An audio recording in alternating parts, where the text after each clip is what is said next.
Duty minded officer Mangalagiri excise and prohibition circle inspector G Veeranjaneyulu గారికి అభినందన శుభాకాంక్షలతో వల్లభనేని భార్గవ్, మోదుగుల శేషుబాబు, కొమ్మారెడ్డి రంగబాబు, సాయి సూర్య వైన్స్, గౌతమ బుద్ధ రోడ్, మంగళగిరి. స్నేహశీలి, విద్యావంతులు ఎక్సైజ్ సిఐ వీరాంజనేయులు గారికి అభినందనలతో Korimella Koteswararao, Bhimineni Surendra, Mannava Raghavendra, Sai Surya restaurant and bar, Mangalagiri. నిజాయితీగా సేవలందించే ఎక్సైజ్ సిఐ వీరాంజనేయులు గారికి అభినందన శుభాకాంక్షలతో పాలేపు వీరేంద్రనాథ్ బాబీ, పెనుమాక మరియు ఆవల రవికిరణ్, కృష్ణాయపాలెం, భారతీ వైన్స్, శర్మధాబా వద్ద, ఎర్రబాలెం.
నమస్తే ఎస్ఐ గారు, కరచాలన కార్యక్రమానికి స్వాగతం పలుకుతున్నామండి.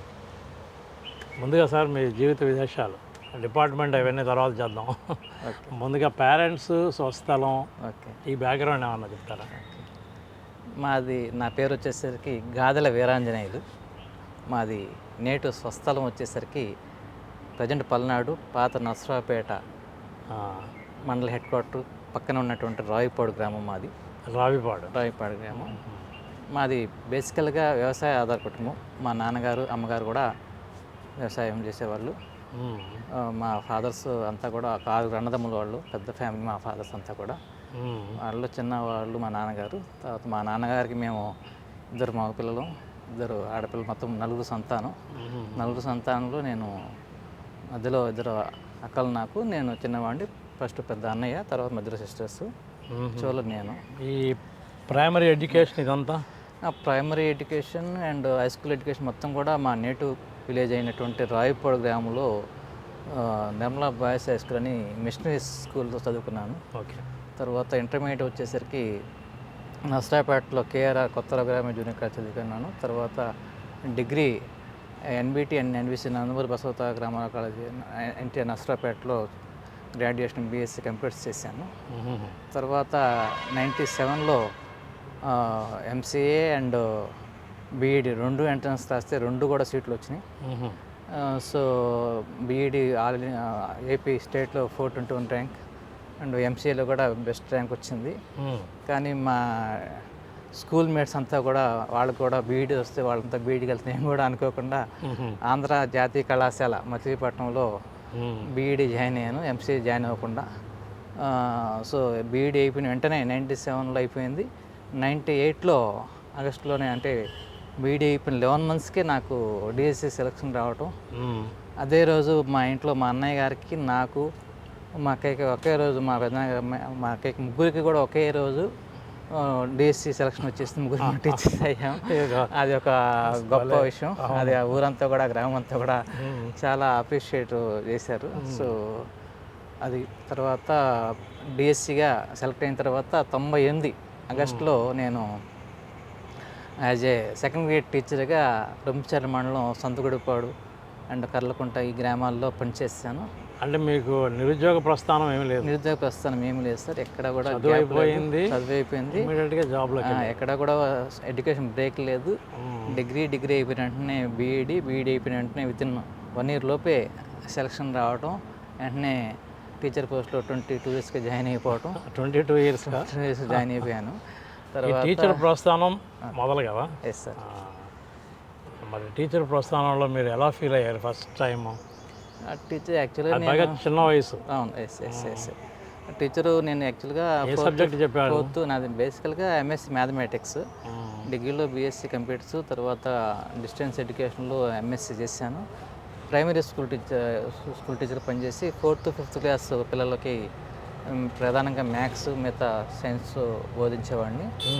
తర్వాత ఇంకా బెటర్ ఏదైనా ఉద్యోగం సాధించాలనేటువంటి గ్రూప్ 1 గ్రూప్ 2 క్యాడర్లో గ్రూప్ 1 సాధించాలనే ఉద్దేశంతో కొద్ది రోజులు ఇంకా 3 to 6 months లీవ్ పెట్టేసి హైదరాబాద్ వెళ్ళి ఒక సబ్జెక్ట్ జనరల్ స్టడీస్ ప్రిపేర్ అయ్యి తర్వాత ఈ 2007లో ఈ ఏపీఎస్సి ద్వారా సెలెక్ట్ అయ్యి గ్రూప్ టూ అండి ఇది చేస్తారు. గ్రూప్ 2లో ఈ పోస్ట్ వచ్చేస్తుంది. దీంట్లో కూడా మా జోన్లో వచ్చేసి మన గుంటూరు ప్రకాశం నెల్లూరు జోన్లో 2nd ప్లేస్ ఉన్నది ఓపెన్ కేటగిరీలో. సో ఇక్కడ కూడా ఎడ్యుకేషన్ అంతా కూడా మెరిట్గానే జరిగింది. అక్కడ కూడా బ్రేక్స్లు అంతా కూడా బాగానే జరిగింది. గ్రూప్ 2 సెలక్షన్స్ తర్వాత మీరు ఇందులోకి వచ్చారు. ఫస్ట్ ఏంటి ఎస్ఐ? 2007 November 1 నేను as a sub inspector of prohibition and excise రేపల్లో జాయిన్ అయ్యాను. ఫస్ట్ రేపల్లో జాయిన్ అయిన తర్వాత ఆఫ్టర్ ట్రైనింగ్ 2.5 years రేపల్లో వర్క్ చేశాను.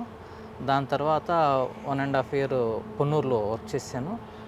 2012 ఆగస్టులో నాకు యాజ్ ఎ సబ్ ఇన్స్పెక్టర్ నుంచి ఇన్స్పెక్టర్గా ప్రమోషన్ వచ్చింది. 2012లో ఎస్ సార్. 2012 ఆగస్టులో నేను ఇన్స్పెక్టర్గా పదోన్నతి పొందాను. అక్కడి నుంచి డిఫరెంట్ ప్లేసెస్లో వర్క్ చేశాను. ఫస్ట్ విజయవాడ డిస్టిలరీస్ చేశాను.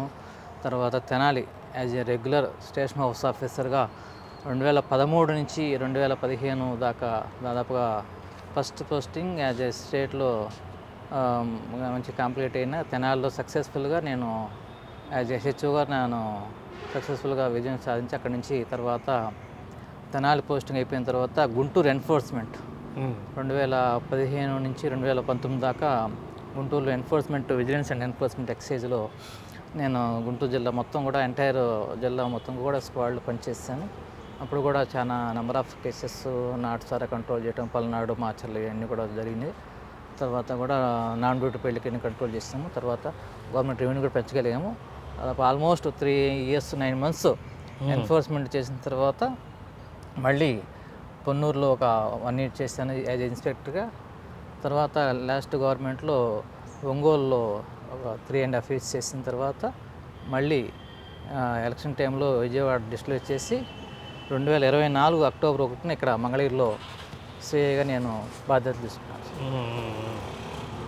టోటల్గా మీరు మీకు ఎన్ని శాఖలు అయితే ఉన్నాయో అన్ని శాఖల్లోకి వెళ్ళిపోయారు మీరు. మా ఎక్సైజ్లో ఉన్నటువంటి 3 different wings, regular wing and enforcement wing and distillery wing, almost excise వింగ్లో ఉన్నటువంటి అన్ని వింగ్స్లో కూడా నేను వర్క్ చేశాను. గత 12 సంవత్సరాలుగా 2012 నుంచి 14 సంవత్సరాలు అయిపోయింది ఆల్మోస్ట్ సర్వీస్. ఈ 14 సంవత్సరాలు regular and enforcement and distillery wings all వింగ్స్లో కూడా నేను సక్సెస్ఫుల్గానే నేను వర్క్ చేశాను సార్. సిఏ గారు ప్రధానంగా ఇప్పుడు ఈ ఎక్సైజ్లో మనకి ప్రధానమైనటువంటి విధి నిర్వహణ ఏమంటుంది? ఇప్పుడు మీరు ఇందాక అన్నారు నాటుసారా ఇది ఇలాంటివి అన్నట్టు. అసలు నాటుసారా అనేది పెద్దగా లేదు కదా, తగ్గిపోయింది కదా. చాలా వరకు కంట్రోల్ ఉందండి. మన ప్లేన్ ఏరియాస్లో చాలా కంట్రోల్ ఉంది. కొంత పల్నాడులో కొంచెం తండాస్ ఏరియాస్లో స్పరాటిక్గా ఉంది. అది కూడా పూర్తిగా మన డిపార్ట్మెంట్ వాళ్ళు రెగ్యులర్ రేట్స్ వల్ల కానీ దీనివల్ల కూడా వాళ్ళు అవేర్నెస్ జనరేట్ చేయడం వల్ల కానీ అట్లానే గవర్నమెంట్ వాళ్ళు ఇచ్చినటువంటి అఫోర్డబుల్ ప్రైస్ అంటే 99 rupees లిక్కర్ వల్ల కానివ్వండి. ఆల్మోస్ట్ ఇప్పుడు ప్రజెంట్ అయితే నాటుసారా అనేది గవర్నమెంట్ నవోదయం ప్రోగ్రాం పెట్టేసి నవోదయం కార్యక్రమం ద్వారా ఈ నాటుసారా పూర్తిగా నిర్మూలన చేసింది. సిఏ గారు నాటుసారా అంటే ఇప్పుడు ఏదో ఫాస్ట్ ఫుడ్కి ప్రమోట్ అయినట్టు మామూలు కామన్ మ్యాన్ ఇంకా నాటుసారా తాగేవాళ్ళు ఎవరు ఉంటారు? అంత అందమైన ప్యాకెట్లలో ఆ లిక్కర్ వస్తూ ఉంటే అంటే ఆల్మోస్ట్ అదే నేను చెప్పినట్టుగా ఇప్పుడు మైదాన ప్రాంతం కొంచెం జనాభా ఆర్థిక వ్యవస్థలు బాగున్న చోట, ఆర్థిక పరిస్థితి బాగున్న చోట మీరు చెప్పింది లిక్కర్కి అలవాటు అయ్యారు సార్. కానీ కొద్ది ప్రాంతాల్లో, మారుమూల ప్రాంతాల్లో, తండాస్ ఏరియాలో, గిరిజన ప్రాంతాలు ఉన్నటువంటి చోట్ల కొంచెం టౌన్స్కి బయట ప్రపంచానికి సంబంధం లేని వాళ్ళు, బయట సంబంధం లేదు. అటు ఆర్థిక పరిస్థితి కొంచెం తక్కువగా ఉన్నవాళ్ళు మొదటి నుంచి కూడా అది వాళ్ళకి అలవాటు పడుతుంది. వాళ్ళు కూడా ఇప్పుడు చాలా పరివర్తన వచ్చేసింది. దేంతో తయారు చేస్తారు నాటుసారా? నాటుసారా ప్రధానంగా ఏంటంటే బెల్లం ఒకటి అండి. బెల్లంని బాగా 3-4 రోజులు వాటర్లో వేసేసి నల్ల బెల్లం పులియబెట్టి దాంట్లో కొన్ని రకాల అరటిపళ్ళు, కొన్ని రకాల యూరియా, ఇట్లా రకరకాల యాసిడ్ బ్యాటరీస్ ఇవన్నీ వేసేసేసి హానికరమైనటువంటి పదార్థాలతోటి వాటిని పులియబెట్టిన తర్వాత వాటి నుంచి డిస్టిలేషన్ చేస్తారన్నమాట. అంటే మనం పొయ్యి మీద నీళ్ళు పెడితే ఎట్లాగైతే ఆవిరి వస్తుందో ఆవిరిని పట్టేసి ఆవిరిని మళ్ళీ కూల్ చేసిన తర్వాత వాటర్ మారిపోద్ది అనమాట. ఇప్పుడు ఏదైతే మనం పొయ్యి మీద అన్నం పెట్టినప్పుడు అన్నం ఉడికిన తర్వాత పైన మూత అడుగు వైపున ఆవిరి వస్తుంది. ఆవిరి తీసేసిన తర్వాత కాసేపుగా అది కూల్ అయిన తర్వాత వాటర్ లాగా సేమ్ అదే విధంగా డిస్టిలేషన్ ఉంటుంది దాన్ని. ఆ డిస్టిలేషన్లో ఏంటంటే ఈ నల్ల బెల్లం ఓట అయితే ఉందో పులిసినటువంటి ఓట, పులిసినటువంటి ఓటని ఏం చేస్తారంటే వీటిని పొయ్యి మీద పెట్టేసి కాస్తారు ఇళ్లలో కొంత ప్రాంతాల్లో. దాన్ని డిస్టిలేషన్ చేసిన తర్వాత వచ్చేటటువంటి ఆవిరి రూపం దాని వస్తుంది. ఆ ఆవిరిని మళ్ళీ కూల్ చేసిన తర్వాత నాటు సారాయిగా దాన్ని వస్తుందండి. చాలా పెద్ద సైంటిఫిక్ ప్రాసెస్ అది. విప్పసారా అనేది ఇది వేరండి, ఇది నాటు సారా నేను చెప్పింది ఇప్పటివరకు. విప్పసారా అనేది ఇప్ప పువ్వుల నుంచి చేస్తారు. అది మన ఏరియాలో ఎక్కడ కూడా లేదు. కొంత గోదావరి జిల్లాలో గతంలో ఉండేది. ప్రజెంట్ అయితే ఇది కూడా ఎక్కడ కూడా విప్పసారా తయారీ అనేది వినియోగం అనేది ఎక్కడ కూడా లేదండి. దాని మీద తెలంగాణలో ఈ మధ్య విప్పసారా మీద ఒక డిస్కషన్ జరిగింది. విప్పసారా అనేది చాలా ఆరోగ్యకరమైంది. దాన్ని మీరు అసలు అఫీషియల్గా విప్పసారాని ఇంట్రొడ్యూస్ చేయాలన్నట్టుగా. అఫీషియల్గా విప్పసారా కన్నా నేరా అని ఉందండి. నేరా అంటే మీన్స్ కళ్ళు అనమాట. అంటే బిఫోర్ సూర్యోదయం వచ్చేదాన్ని తాటి చెట్లు, ఈత చెట్ల నుంచి వచ్చేటటువంటిది నేరా. ఆ నేరా అనేది దాంట్లో న్యూట్రిషన్స్ కంటెంట్స్ ఉన్నాయి కాబట్టి అది హెల్తీ కూడా బెస్ట్ కాబట్టి దాన్ని ప్రమోట్ చేద్దాం అని అనుకున్నారు. అది నేరా గురించి. ఇప్పుడు మీ కళ్ళు గీత మీద ఏం ఆంక్షలు లేవా? కళ్ళు గీత మీద ఆంక్షలు అంటే ఏం లేవు. వాళ్ళకి ఎవరైతే చెట్టు ఎక్కగలరో, ఈ చెట్టు ఎక్కి కళ్ళు గీయగలరో వాళ్ళకందరూ కూడా కళ్ళు గీత కార్మికులందరూ కూడా వాళ్ళు మన అప్లికేషన్ పెట్టుకున్నట్లయితే మనం వాళ్ళని వెరిఫై చేసేసి వాళ్ళు నిజంగా చెట్టు ఎక్కగలరా లేదా అని చెప్పి చూసి వాళ్ళకి టీ టెస్ట్ కండక్ట్ చేసేసి వాళ్ళకి మనం లైసెన్స్ ఇష్యూ చేస్తాం. వాళ్ళు ఆ వృత్తి చేసుకోవచ్చు హ్యాపీగా. ఎటువంటి ఆంక్షలు అయితే ఏం లేవండి. గతంలో ఉన్నటువంటి కిస్తీలు ఉండేవి. కళ్ళుగీత కార్మికులు సంవత్సరానికి ఇంత కిస్తీ కట్టాల్సి వచ్చేది. ఇప్పుడు గవర్నమెంట్ అవి కిస్తీలను కూడా తీసేసింది అనమాట. సో వాళ్ళు నిరభ్యంతరంగా అది ఏదైనా ఇంట్రెస్ట్ ఉంటే వాళ్ళు తీసుకోవచ్చు. కాకపోతే ఇప్పుడు 90 డేస్ మీరు అన్నట్టు లెక్కలు వచ్చిన తర్వాత కళ్ళుకి ఇంపార్టెన్స్ తగ్గిపోయింది. ఉన్నారంటారా అసలు కళ్ళు గీత ఉన్నారండి కార్మికులు ఉన్నారు మన దగ్గర కూడా. దాంట్లో 2 రకాల కేటగిరీ లైసెన్స్ ఇస్తాము. టీసీఎస్ ఒకటి, టీఎఫ్టీ ఒకటి. టీసీఎస్ అంటే కళ్ళు గీత కార్మికుల సహకార సంఘం. ఒక సంఘంగా ఏర్పడి కొంతమంది సభ్యులు వాళ్ళు ఒక సంఘంలో ఏర్పడిన తర్వాత వాళ్ళు ప్రెసిడెంట్, అదేవిధంగా సెక్రటరీని నామినేట్ చేసుకుంటారు. ఒక మెంబర్స్ ఉంటారు. ఆ ప్రెసిడెంట్, సెక్రటరీ కలిసి వాళ్ళ యొక్క సంఘానికి వెల్ఫేర్ యాక్టివిటీస్ ఏం చేయాలి, గవర్నమెంట్ నుంచి వచ్చేటువంటి బెనిఫిట్స్ కానీ పొందటం కానీ, అదేవిధంగా వాళ్ళకి అంటూ గవర్నమెంట్ పెట్టినటువంటి పెన్షన్స్ కానివ్వండి, ఏదైనా ప్రమాదవశాత్తు కళ్ళు గీస్తా కార్మికులు ఏదైనా వ్యక్తిగత ప్రమాద బీమా ఉంటుంది. అదేవిధంగా చనిపోయినప్పుడు కూడా వాళ్ళకి కూడా ప్రాసెస్ సార్. మన దగ్గర కూడా లైసెన్స్లు ఉన్నాయి. అంటే నామినల్గా ప్రపంచం అంతా ఎడ్యుకేట్ అవుతా ఉంది. సిఐ గారు మీరు టీచర్గా కూడా పనిచేశారు కాబట్టి మీకు అవగాహన కూడా ఉంటుంది. ఇంకా కళ్ళు గీత మీద డిపెండ్ అవుదాం, వారసత్వంగా కుటుంబాల పిల్లలు కూడా కళ్ళు గీయటం ఇలాంటివన్నీ ఉండవని నేను అనుకుంటున్నాను. చాలా వరకు తగ్గిపోయిందండి. చాలా వరకు అంటే ఎడ్యుకేషన్ లేని వాళ్ళు, కొంచెం ఏది లేని వాళ్ళు ఏదో ఒకటి చేద్దామని చెప్తే మ్యాక్సిమం దాని మీద ప్రధానంగా ఆధారపడే వాళ్ళు లేరండి. సిఐ గారు ప్రధానంగా ఒక ఎక్సైజ్ సిఐకి కానీ ఎస్ఐకి కానీ సిబ్బందులకు కానీ ప్రధానమైన విధి నిర్వహణ ఏంటి? రైట్ క్వశ్చన్ సార్, మంచి క్వశ్చన్ వేశారు. ఇది prohibition and excise department. Prohibition and excise department అంటే ఒక పక్కన ప్రొహిబిషన్ చేయాలి, రెండో పక్కన ఎక్సైజ్ అంటే గవర్నమెంట్ రెవెన్యూ ఎక్కడ కూడా నష్టం చేయాలి. ప్రధానంగా ఏంటంటే ఏపీ ఎక్సైజ్ యాక్టు, అదేవిధంగా ఎన్డీపీఎస్ యాక్టు, అట్లా విధంగా ప్రొహిబిషన్ యాక్టు, ఈ యాక్ట్స్ అన్నీ కూడా మాకు ఉంటాయండి. అదేవిధంగా సిఆర్పిసి అండ్ ఐపీసీ కూడా మేము చేస్తాం యాజ్ ఏ పోలీస్ లాగా. మాకు కూడా ఏంటంటే కేసెస్ బుక్ చేయటం కానీ, అదేవిధంగా వాటిని ఇన్వెస్టిగేషన్ చేయటం కానీ, అదేవిధంగా వాటిని షార్ట్ షీట్ చేయటం కానీ, అట్లానే కోర్టులో ట్రయల్ జరిపించడం కానీ, ఇదంతా కూడా ఒక పక్క క్రైమ్ యాక్టివిటీ ఉంటుంది ఒకటి. రెండోది ఏంటంటే ఎక్కడైనా సరే ఈ ప్రధానంగా ఇచ్చినటువంటి ఈ వైన్ షాప్స్ అండ్ బార్స్ వాటిలో నియమ నిబంధనలు పాటించేటట్లుగా మేము వాటిని రెగ్యులేట్ చేయడం జరుగుతుంది ఒకటి. వాళ్ళు సకాలంలో లైసెన్స్ ఫీజు కడుతున్నారా లేదా, అదేవిధంగా వాళ్ళు షాపు నిర్వహణ యాజ్ పర్ రూల్స్ ఉంటుందా లేదా, ఇవన్నీ కూడా మేము చూస్తాం. అట్ ద సేమ్ టైం ఇది నాటు సారాతో పాటుగా గంజాయి, ఈ మత్తు పదార్థాలు, మాదక ద్రవ్యాల నిర్మూలన ఎన్డీపీఎస్ యాక్ట్ ప్రకారం కూడా మేము వాళ్ళు ప్రజల్లో అవేర్నెస్ చేయడం కానీ, అదేవిధంగా ఇన్ఫర్మేషన్ తీసేసి వాటిని కేసులు బుక్ చేయడం కానీ, వాటిని ట్రేస్ చేయడం ఇవన్నీ కూడా చేస్తాం. అట్ ద సేమ్ టైం ఇందాక చెప్పినట్టుగా కళ్ళు టీసీఎస్ టీఎఫ్సీ లైసెన్స్ ఇష్యూ చేయడం కానీ, వాళ్ళు కూడా నియమ నిబంధనలు పాటించినట్లుగా కళ్ళు గీత కార్యక్రమం చేయడం ఒకటి. రెండోది అన్నీ కూడా ఎక్కడా కూడా నాన్ డ్యూటీ పెయిడ్ లిక్కర్ అంటే పన్ను చెల్లించినటువంటి మద్యం మన లిమిట్స్ రాకుండా చూడటం, వాటిని ఎక్కడైనా సరే వచ్చేసి ఇమీడియట్గా వాటిని కేసులు బుక్ చేయటం. నాన్ డ్యూటీ పెయిడ్ లిక్కర్ వల్ల ఏమవుతుందంటే గవర్నమెంట్కి రెవెన్యూ లాస్ అవుతుంది. సో గవర్నమెంట్ యాజ్ ఎక్సైజ్ ఆఫీసర్గా గవర్నమెంట్ రెవెన్యూ ప్రొటెక్ట్ చేయాల్సిన బాధ్యత మా మీద ఉంటుంది. So NDP non duty paid liquor పన్ను చెల్లించినటువంటి మద్యాన్ని అరికట్టడం ప్రధానంగా ఇది. అదేవిధంగా ఎక్కడి నుంచి వస్తాయి?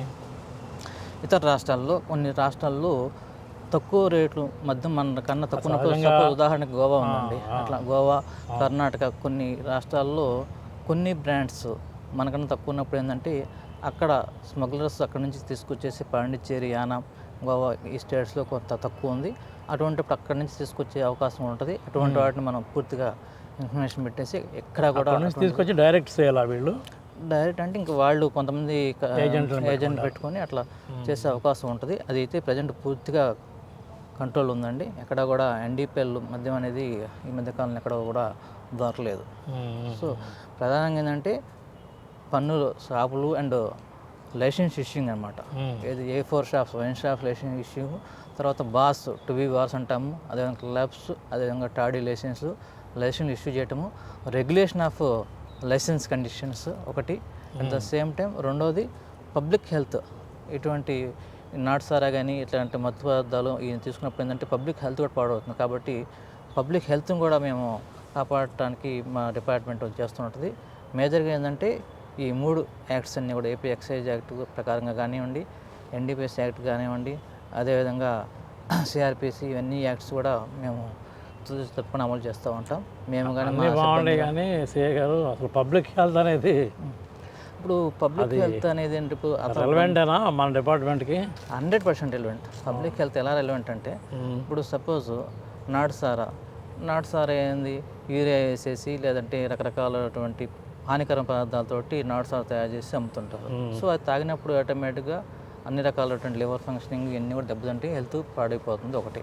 రెండోది ఏదన్నా స్పిరిట్స్ లిక్కర్లో ఏదైనా హానికరమైన పదార్థాలు కలిపినప్పుడు తక్కువ ప్రమాణాల కన్నా తక్కువ తయారు చేసినప్పుడు ఆ స్పిరిట్స్ లిక్కర్ తాగినప్పుడు ప్రజలు ఆరోగ్యం దెబ్బతింటుంది, కస్టమర్ ఆరోగ్యం. సపోజ్ ఆర్ఎస్ గతంలో కొన్ని సందర్భాలు దొరికినాయి. రెక్టిఫైడ్ స్పిరిట్ అంటే డిస్టిల్ తయారు కాకుండా వీళ్ళంతటా వీళ్ళే స్పిరిట్ తీసుకొచ్చేసి దాంట్లో క్యారమెల్ రంగు రుచి కలిపేసి ఆర్టిఫిషియల్ తయారు చేస్తారు. దానివల్ల హెల్త్ పాడైపోతుంది ఒకటి. అదేవిధంగా గంజాయి, మత్తు పదార్థాలు ఇవన్నీ కూడా మేము కంట్రోల్ చేస్తాం. పబ్లిక్ హెల్త్ అనేది కాపాడటంలో మా డిపార్ట్మెంట్ కూడా ప్రధాన పాత్ర పోషిస్తుంది. నేనే ఉద్దేశం అంటున్నానంటే లైసెన్స్డ్ లిక్కరు ఎవ్రీథింగ్ అప్రూవ్డ్ అయినటువంటి లిక్కర్ తాగితేనే ఆరోగ్యం పాడవుతుంది కదా. సో అప్రూవ్డ్ లిక్కర్ ఏంటంటే యాజ్ ఫర్ నామ్స్ అక్కడ లిక్కర్ యొక్క strength, quality and quality parameters ఉంటాయండి. ఆ క్వాలిటీ పారామీటర్స్ ప్రకారంగా తయారైనటువంటి లిక్కరే మనకి డిస్టిలరీ వస్తుంది. కాబట్టి సో పబ్లిక్ హెల్త్ అక్కడ పాడయ్యే అవకాశం తక్కువ ఉంటుంది. అంటే లిక్కర్ అనేది ఎవరికైనా లివర్ ఫంక్షనింగ్ అనేది చేస్తుంది, కానీ డ్యామేజ్ చేస్తుంది. కానీ ఏంటంటే approved as for quality, as for parameters ఉన్నటువంటి లిక్కర్ తీసుకున్నప్పుడు ఏంటంటే పబ్లిక్ హెల్త్కి అంత ఇబ్బంది ఉండదు. అది గతంలో ఇన్స్పెక్టర్ గారు గత ప్రభుత్వం అంటే ఇప్పుడు ప్రభుత్వం కాదు, అంతకు ముందున్న ప్రభుత్వం ఏదో పిచ్చి బ్రాండ్లు తెచ్చిందని వార్తలు వస్తూ ఉంటాయి. ఆ బ్రాండ్ తెచ్చారు, ఈ బ్రాండ్ తెచ్చారు, హెల్త్ పాడైపోయిందని. అప్పుడు ఎందుకు ఆ బ్రాండ్లు తెచ్చారనో లేదా హై లెవెల్లో మేము చాలా రేటు పెంచాం కాబట్టి తక్కువ మంది తాగుతారని ఆయా గవర్నమెంట్స్ ఏవో భాష్యాలు చెప్పినాయి. నిజంగానే ఆ పిచ్చి బ్రాండ్స్ అనేవి మీ నిఘాలో తేలిందా? అంటే ఇప్పుడు గతంలో ఉన్నటువంటి తయారైనటువంటి డిస్టిలరీస్లో తయారైనటువంటి లిక్కర్ అన్నిట్లు కూడా అన్ని డిస్టిలరీస్లో కూడా తనిఖీలు చేశారండి. తనిఖీలు చేసిన తర్వాత వాటి యొక్క క్వాలిటీ ఎలా ఉందని కూడా ల్యాబ్కి పంపించారు. ఫోరెన్సిక్స్ రిపోర్ట్స్ కూడా ఇంకా కొన్ని వచ్చినాయి, కొన్ని రావాల్సి ఉంది. అట్ ద సేమ్ టైం ఏంటంటే దానివల్ల ఏంటంటే బ్రాండ్స్ లేకపోవడం వల్ల ఏంటంటే అన్నీ ఇప్పుడు మల్టీనేషనల్ కంపెనీ బ్రాండ్స్ ఉన్నప్పుడు ఏంటంటే కస్టమర్ ఏ బ్రాండ్ కంటే ఆ బ్రాండ్. గతంలో ఏంటంటే మల్టీనేషనల్ బ్రాండ్స్ అవైలబిలిటీ తక్కువ ఉంది. మీకు చూశారు ఏదో కొన్ని బ్రాండ్స్ అయితే అనుకున్నట్టుగా ప్రజెంట్ అంతకుముందు ఉన్నటువంటి బ్రాండ్స్ కొన్ని రాలేదు అది మాత్రం కస్టమర్కి కావాల్సిన బ్రాండ్స్ లేనప్పుడు ఏమైందంటే పక్క రాష్ట్రం తెచ్చుకున్నాడు. దానివల్ల ఏంటంటే నాన్ డ్యూటీ పేడ్ ఇతర రాష్ట్రాల పన్ను చెల్లించిన మధ్య వచ్చేసింది. దానివల్ల గవర్నమెంట్ రెవెన్యూ కూడా లాస్ అయింది. సో ఏంటంటే ఎంఎన్సీ బ్రాండ్స్ ఉంటే అన్ని బ్రాండ్స్ కూడా యాజ్ ఫర్ క్వాలిటీ మెయింటైన్ చేసినప్పుడు కస్టమర్ ఏంటంటే సాటిస్ఫాక్టరీగా వాళ్ళకి కావాల్సిన బ్రాండ్స్ తీసుకోవడానికి కొనుక్కోవడానికి అవకాశం ఉంటుంది. ఇప్పుడు ఇన్కమ్ సోర్స్లో ప్రధానమైనటువంటి అంశం ఏంటంటే జనరల్గా మాట్లాడుకునే విషయాల్లో రాష్ట్ర ప్రభుత్వాలు ఏ ప్రభుత్వాలన్నా కానివ్వండి, రాష్ట్ర ప్రభుత్వాలకి ప్రధానమైన ఇన్కమ్ సోర్సెస్ ఎక్సైజ్ అని అంటారు. దీని నుంచి వచ్చే ఇన్కమ్ ఇంకో దాంట్లో రాదు. అసలు ఆ ఉద్యోగస్తుల్ని రాష్ట్రాన్ని నడిపిస్తుందే ఎక్సైజ్ శాఖ అన్నట్లుగా కొన్ని విమర్శలు వస్తూ ఉంటాయి. నిజంగా అంత అమితమైన ఇన్కమ్ ఉందా ఇందులో? అంటే అమితమైన ఇన్కమ్ అంటే గవర్నమెంట్ ఇయర్ ఆన్ ఇయర్ వచ్చేసరికి నేను చూస్తున్నాను స్టాటిస్టిక్స్ ప్రకారం చూస్తుంటే స్టేట్ ఇన్కమ్ 30,000 crores ఇట్లా ఉన్నప్పుడు ఆటోమేటిక్గా అది గవర్నమెంట్ ఎక్స్చెకర్కి ప్రధానమైనటువంటి వనరే కాబట్టి. ఎందుకంటే first of all commercial tax department నుంచి ఎక్కువ వ్యాట్ కానీ వస్తుంది. తర్వాత ఎక్సైజ్ నుంచి కూడా గవర్నమెంట్కి ఈ లైసెన్సింగ్ వల్ల కానీ ఇండస్ట్రీస్ వల్ల కానీ ఏదైనా పన్నుల రూపంలో కానీ ఏదైనా కానీ మేజర్ షేర్ అనేది మాత్రం ప్రభుత్వానికి వచ్చేటటువంటి సొంత పన్నుల రాబడులు డైరెక్ట్ ట్యాక్సెస్లో ఎక్సైజ్ అనేది ప్రధాన భూమిక పోషిస్తున్నట్టు ఎటువంటి సందేహం లేదండి. ఇప్పుడు మన మంగళగిరి సర్కిల్ వరకు చూద్దాం. గత ప్రభుత్వం ఇన్కమ్ ఎక్కువగా వచ్చిందా ఈ సర్కిల్కి? ఇప్పుడు ప్రభుత్వం ఎక్కువ వస్తుందా? ఖచ్చితంగా ఈ గవర్నమెంట్లో ఇన్కమ్ ఎక్కువ ఉంది. మనం కంపేర్ చేసినట్లయితే మన దగ్గర స్టాటిస్టిక్స్ కూడా ఉన్నాయి, మనకి కావాలంటే ఇస్తాము. గతంలో ఫైనాన్షియల్ ఇయర్ చూస్తున్నట్లయితే లాస్ట్ ఫైనాన్షియల్ ఇయర్లో మనకి ఈ యావరేజ్ వచ్చేసరికి మనకి 330 కోట్లు ఉంది ఫర్ ఇయర్ ఉన్నట్టే. ఈ సంవత్సరం 367 కోట్లు వచ్చేస్తుంది. అంటే ఆల్మోస్ట్ 8.2% సేల్ వాల్యూలో వచ్చేసింది. ఈవెన్ 99 రూపీస్ బ్రాండ్ ఇంట్రొడ్యూస్ చేసినా కూడా, అంటే లెక్క రేట్ తగ్గించినా కూడా గ్రోత్ అనేది 8.2% ఈ ఫైనాన్షియల్ ఇయర్లో వచ్చిందండి. At the same time volume రెండు రకాలండి ఇక్కడ దీంట్లో గ్రోత్ అనేది. ఒకటి వాల్యూమ్, ఒకటి రెండోది వాల్యూ. సో వాల్యూమ్ అంటే క్వాంటిటీ అనమాట. ఆ క్వాంటిటీ వచ్చేసరికి IML category and beer category. IML కేటగిరీలో 10.5% దాకా గ్రోత్ ఉంది, బీర్లో 60% దాకా గ్రోత్ ఉంది. ఓవరాల్గా వాల్యూ వచ్చేసరికి మన మంగళగిరి స్టేషన్లోనే లాస్ట్ ఫైనాన్షియల్తో పోల్చుకుంటే ఈ ఫైనాన్షియల్ ఇయర్లో 8.22% గ్రోత్ అనేది కనిపిస్తుందండి. ఈవెన్ ఇక్కడ గమనించాల్సిన అంశం ఏంటంటే రేట్ తగ్గించినా కూడా, అంటే 99 రూపీస్ బ్రాండ్ ఇంట్రొడ్యూస్ చేసినా కూడా అంత గ్రోత్ వచ్చేసింది. ఈ 99 రూపీస్ రన్ అవుతుందండి ఇప్పుడు? క్వాలిటీ కూడా బాగానే ఉంటుంది, సేమ్ క్వాలిటీ. దాని ఏమంటారు చీప్ లిక్కర్ అంటే అదేనా? చీప్ లిక్కర్ అంటూ అంటే జనరల్ పరిభాష అది, కానీ దాన్ని చీప్ లిక్కర్ అనకూడదు. దాన్ని ఏంటంటే అఫోర్డబుల్ ప్రైస్, లో ప్రైస్ లిక్కర్ అనమాట. లో ప్రైస్ లిక్కర్ జనరల్గా మనకి అలవాటు ఏంటంటే పబ్లిక్లో ఏంటంటే చీప్ లిక్కర్ ఉంటుంది, అంటే సేమ్ క్వాలిటీ ఉంటుంది. అది కూడా ఏంటంటే డిస్టిలరీ కూడా తయారీలో దాన్ని డిస్టిలరీ అంటారు అనమాట. ఆ తయారీ యూనిట్స్లో కూడా అన్ని పారామీటర్స్ ఇద్దరు low price liquor or medium price or high price same quality improve maintain చేస్తారు. Duty minded officer Mangalagiri excise and prohibition circle inspector G Veeranjaneyulu గారికి అభినందన శుభాకాంక్షలతో వల్లభనేని భార్గవ్, మోదుగుల శేషుబాబు, కొమ్మారెడ్డి రంగబాబు, సాయి సూర్య వైన్స్, గౌతమ బుద్ధ రోడ్, మంగళగిరి. స్నేహశీలి, విద్యావంతులు ఎక్సైజ్ సిఐ వీరాంజనేయులు గారికి అభినందనలతో Korimella Koteswararao, Bhimineni Surendra, Mannava Raghavendra, Sai Surya restaurant and bar, Mangalagiri. నిజాయితీగా సేవలందించే ఎక్సైజ్ సిఐ వీరాంజనేయులు గారికి అభినందన శుభాకాంక్షలతో పాలేపు వీరేంద్రనాథ్ బాబీ, పెనుమాక మరియు ఆవల రవికిరణ్, కృష్ణాయపాలెం, భారతీ వైన్స్, శర్మధాబా వద్ద, ఎర్రబాలెం.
సిఏ గారు, ప్రభుత్వాలు మారినప్పుడల్లా ఎక్సైజ్ విధానంలో కొన్ని మార్పులు వస్తుంటాయి.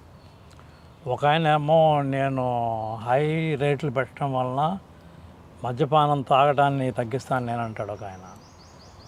ఇంకా వేరే ఎవరన్నా వచ్చినా కూడా వాళ్ళు ఏమంటారంటే అట్లా కాదు, దానివల్ల చాలా పిచ్చి బ్రాండ్స్ వచ్చేస్తున్నాయి కాబట్టి నేను ఈజీగా ఇస్తాను మీకు నేను అన్నట్లుగా రకరకాల సిస్టమ్స్ మారుతూ ఉంటాయి.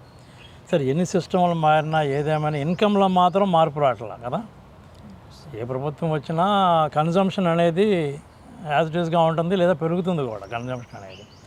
దానికి తోడు ఒక జనరల్ అవేర్నెస్గా గమనించుకున్నట్లయితే సిగరెట్ పెట్టెల మీద ఏమో ఈ మధ్యకాలంలో ఒక మార్పు తీసుకొచ్చారు. సిగరెట్ పెట్టెల మీద క్యాన్సర్ వచ్చే బొమ్మలు వేస్తున్నారు. చూడంగానే ఒక ఏదో భయం గొలిపేలాగా, ఒక వార్నింగ్ ఇచ్చేలాగా.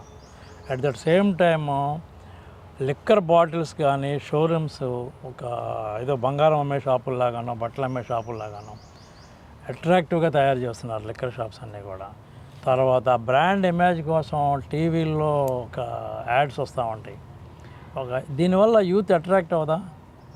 అది ఎందుకని ప్రభుత్వాలు కానివ్వండి, మీ డిపార్ట్మెంట్ కానివ్వండి దాన్ని ప్రొవోక్ చేసినట్టు ఉంటుంది కదా. ఒక విషయం సార్, ఇక్కడ ఎక్సైజ్ కూడా మనం చాలామంది తెలియదు ఏంటంటే ప్రొహిబిషన్ ఆఫ్ అడ్వర్టైజ్మెంట్ యాక్ట్ 1973. ఈ అడ్వర్టైజ్మెంట్ని కూడా ప్రొహిబిషన్ అంటే అడ్వర్టైజ్ చేయకూడదు అనేది ఒక యాక్ట్ ఉంది సార్, 1973 యాక్ట్. దాని మీద కూడా మనకి ఈ లిక్కర్ అనేది అడ్వర్టైజ్మెంట్ చేయకూడదు ఒకటి. రెండోది మీరు అన్నారు సిగరెట్ ప్యాకెట్ మీద ఉన్నట్టుగా ఇక్కడ దీని మీద ఎందుకున్నది. సో మీరు గమనించినట్టయితే ప్రతి లిక్కర్ బాటిల్ మీద కూడా liquor is injurious to alcohol అనేది ప్రతి బాటిల్ మీద కూడా సబ్స్క్రిప్షన్ అది ఉంటుంది సార్, అది ఇన్స్క్రిప్షన్ ఉంటుంది. కాకపోతే ఏంటంటే సైజ్ అనేది మీరు అన్నారు కదా, అది పెద్ద సైజ్ మేము కూడా దీనికి కూడా ఏంటంటే దీన్ని కూడా నియంత్రించడం కోసం ప్రభుత్వం కూడా ఏంటంటే ప్రజల్లో అవేర్నెస్ చేసుకోవడం కోసం, కన్జంప్షన్ తగ్గించడం కోసం ఒక ఈ పబ్లిక్ అవేర్నెస్ ప్రోగ్రామ్స్ పెట్టమంటుంది. అదేవిధంగా కేర్ కమిటీ ఒకటి ఉంది సార్. కేర్ కమిటీలో కూడా ఈ లిక్కర్ మీద కూడా వాళ్ళకి దాని వచ్చేటటువంటి ఇల్ ఎఫెక్ట్స్ అంటే వాటి వల్ల వచ్చేటువంటి దుష్ఫలితాల గురించి కూడా మనం కేర్ కమిటీ అనేది ఫామ్ చేసింది. కేర్ కమిటీ కూడా మనం ఎవ్రీ 2 వీక్స్ ఒకసారి మీటింగ్ పెట్టేసేసి పబ్లిక్ కూడా అవేర్నెస్ చేస్తున్నాం సార్. అదేవిధంగా నాట్ ఓన్లీ డ్రగ్స్, ఈ కూడా కేర్ కమిటీలో లిక్కర్ గురించి కూడా మనం పబ్లిక్ అవేర్నెస్ చేస్తాం కదా. జనరల్గా ఏంటంటే ఇరాన్ ఏ గవర్నమెంట్ వచ్చినా సేల్స్ అవుతుందంటే ఇరాన్ ఏంటంటే పబ్లిక్ పాపులేషన్ పెరుగుతుంది కాబట్టి ఆటోమేటిక్గా న్యాచురల్ గ్రోత్ అనేది కొంత ఉంటుంది. సో ఆ న్యాచురల్ గ్రోత్ 5 to 6% అట్లా ఉంటుంది కాబట్టి ఆటోమేటిక్ పాపులేషన్ పెరిగినప్పుడు ఆ పర్సెంటేజ్ ఆఫ్ కన్జ్యూమ్డ్ చేసేటటువంటి పర్సన్స్ కూడా పెరుగుతారు కాబట్టి ఆ కోణంలో కూడా పెరుగుతుంది. ఒకటి ప్రభుత్వ విధానాలు అనేది ఇంకా వారి యొక్క విధానాల ప్రకారం మేము అధికారులుగా మేము దాన్ని ఏ ప్రభుత్వం ఏ విధానం ఇస్తే ఆ విధానాన్ని మేము ఇంప్లిమెంట్ చేసేటటువంటి నిర్ణయం తీసుకుంటాం. ఇప్పుడు యాడ్స్ విషయంలో కూడా సరోగసీ యాడ్స్ అనేది అంటారు కదా, దానికి సంబంధించి డైరెక్ట్గా లిక్కర్ అని కాకుండా బాటిల్ని ఎక్స్పోజ్ చేయడం కానివ్వండి, లేదా అట్లా జరుగుతూ అట్లా లేదంటే అట్లా డైరెక్ట్గా యాడ్ అనేది లిక్కర్ని ప్రమోట్ చేస్తున్నది కొంతకాదండి. కొన్ని ఏంటంటే ఆ బ్రాండ్ వాళ్ళు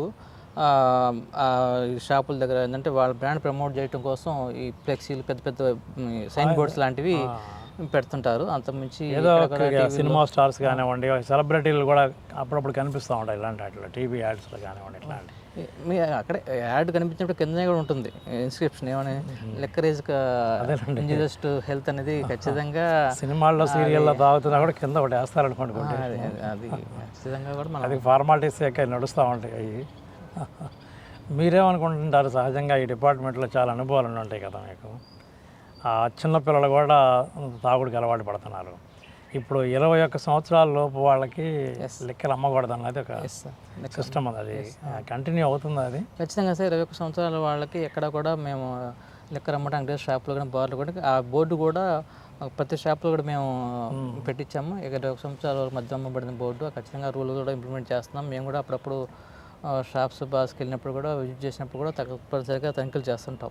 ఏదైనా జరుగుతుందా లేదా, అంటే చిన్నపిల్లలకి మైనస్గా ఏమన్నా నమ్ముతున్నారా ఏంటి అనేది కూడా మేము మా తనిఖీల్లో భాగంగా అది కూడా ఒక one of the aspect sir. తప్పకుండా మేము వాటి మీద కూడా చర్యలు తీసుకుంటాం.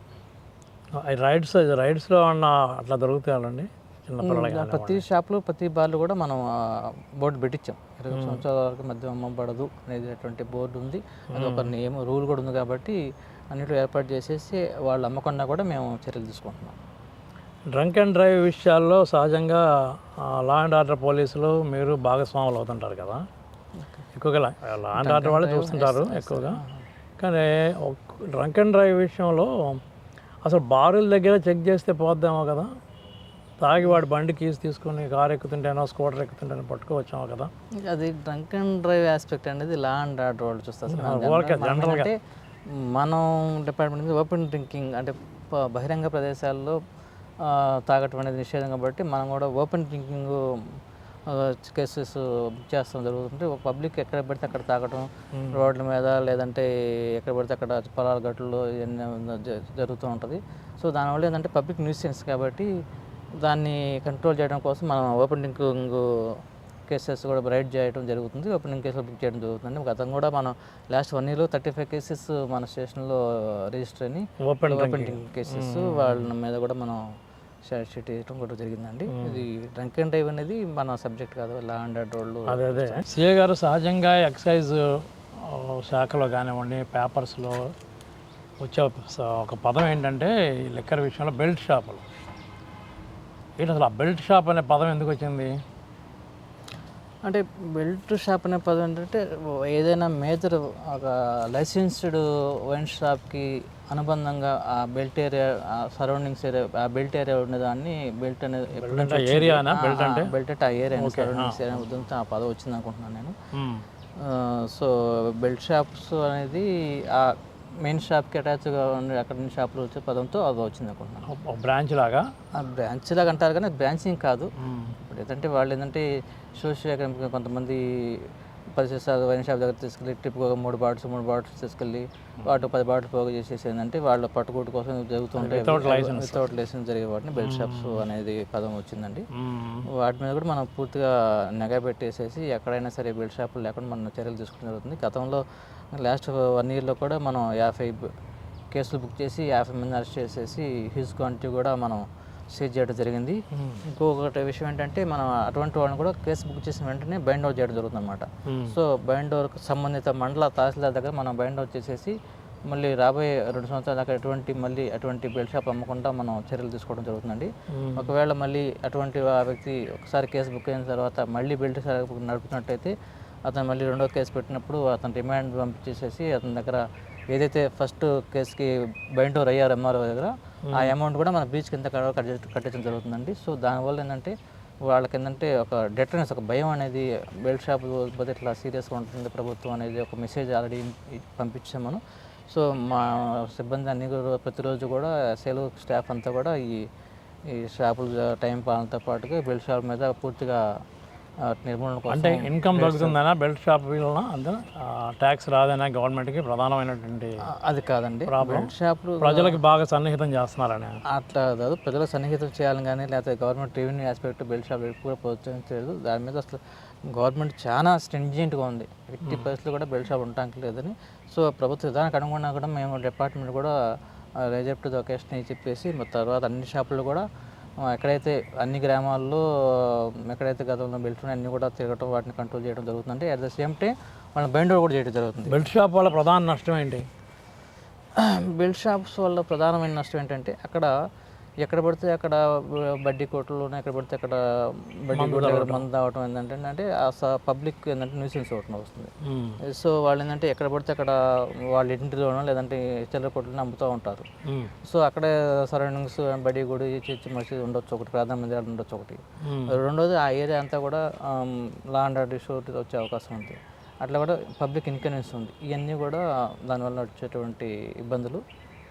సో కొంతమంది ఏంటంటే వాళ్ళ సోషియో ఎకనామిక్ జనరల్గా ఏంటంటే వెరీ బిలో లోయర్ ఫ్యామిలీలో ఏంటంటే ఈజీగా ఏదైనా కష్టపడకుండా ఏంటంటే పొలం పోయి లేదా ఎంతమంది వస్తుంది కాబట్టి వాళ్ళ లైవ్లీహుడ్ కోసం కొంచెం చేస్తుంటారు. వాళ్ళని కూడా మేము కౌన్సిలింగ్ చేసేసి వాళ్ళని కూడా బైండ్ ఓవర్ చేయడం జరుగుతుందండి. ఆల్రెడీ ఇట్లా కేసులు లేని వాళ్ళు కూడా ప్రివెంటివ్గా బైండ్ ఓవర్ చేసిన సందర్భాలు మన లాస్ట్ టైం కూడా మన అక్టోబర్లో నవంబర్లో బాగా స్పెషల్ డ్రైవ్ చేసేసి కేసులు లేని వాళ్ళని కూడా సస్పెక్టెడ్ బైండ్ ఓవర్ కింద కూడా మనం వాడిని సంబంధిత తహసీల్దార్ దగ్గర బైండ్ ఓవర్ చేయడం జరిగిందండి. రాజధాని ఏరియాలో ఇప్పుడు బెల్ట్ షాప్స్ లేవండి ఆల్మోస్ట్ ఆల్. ఆల్మోస్ట్ ఆల్ లేవండి, పూర్తిగా కంట్రోల్ ఉన్నాయి. ఎక్కడ కూడా ఏదైనా స్పొరాడిక్ అసలు 100% లేవు కానీ మ్యాక్సిమం అయితే పూర్తి కంట్రోల్ ఉందండి.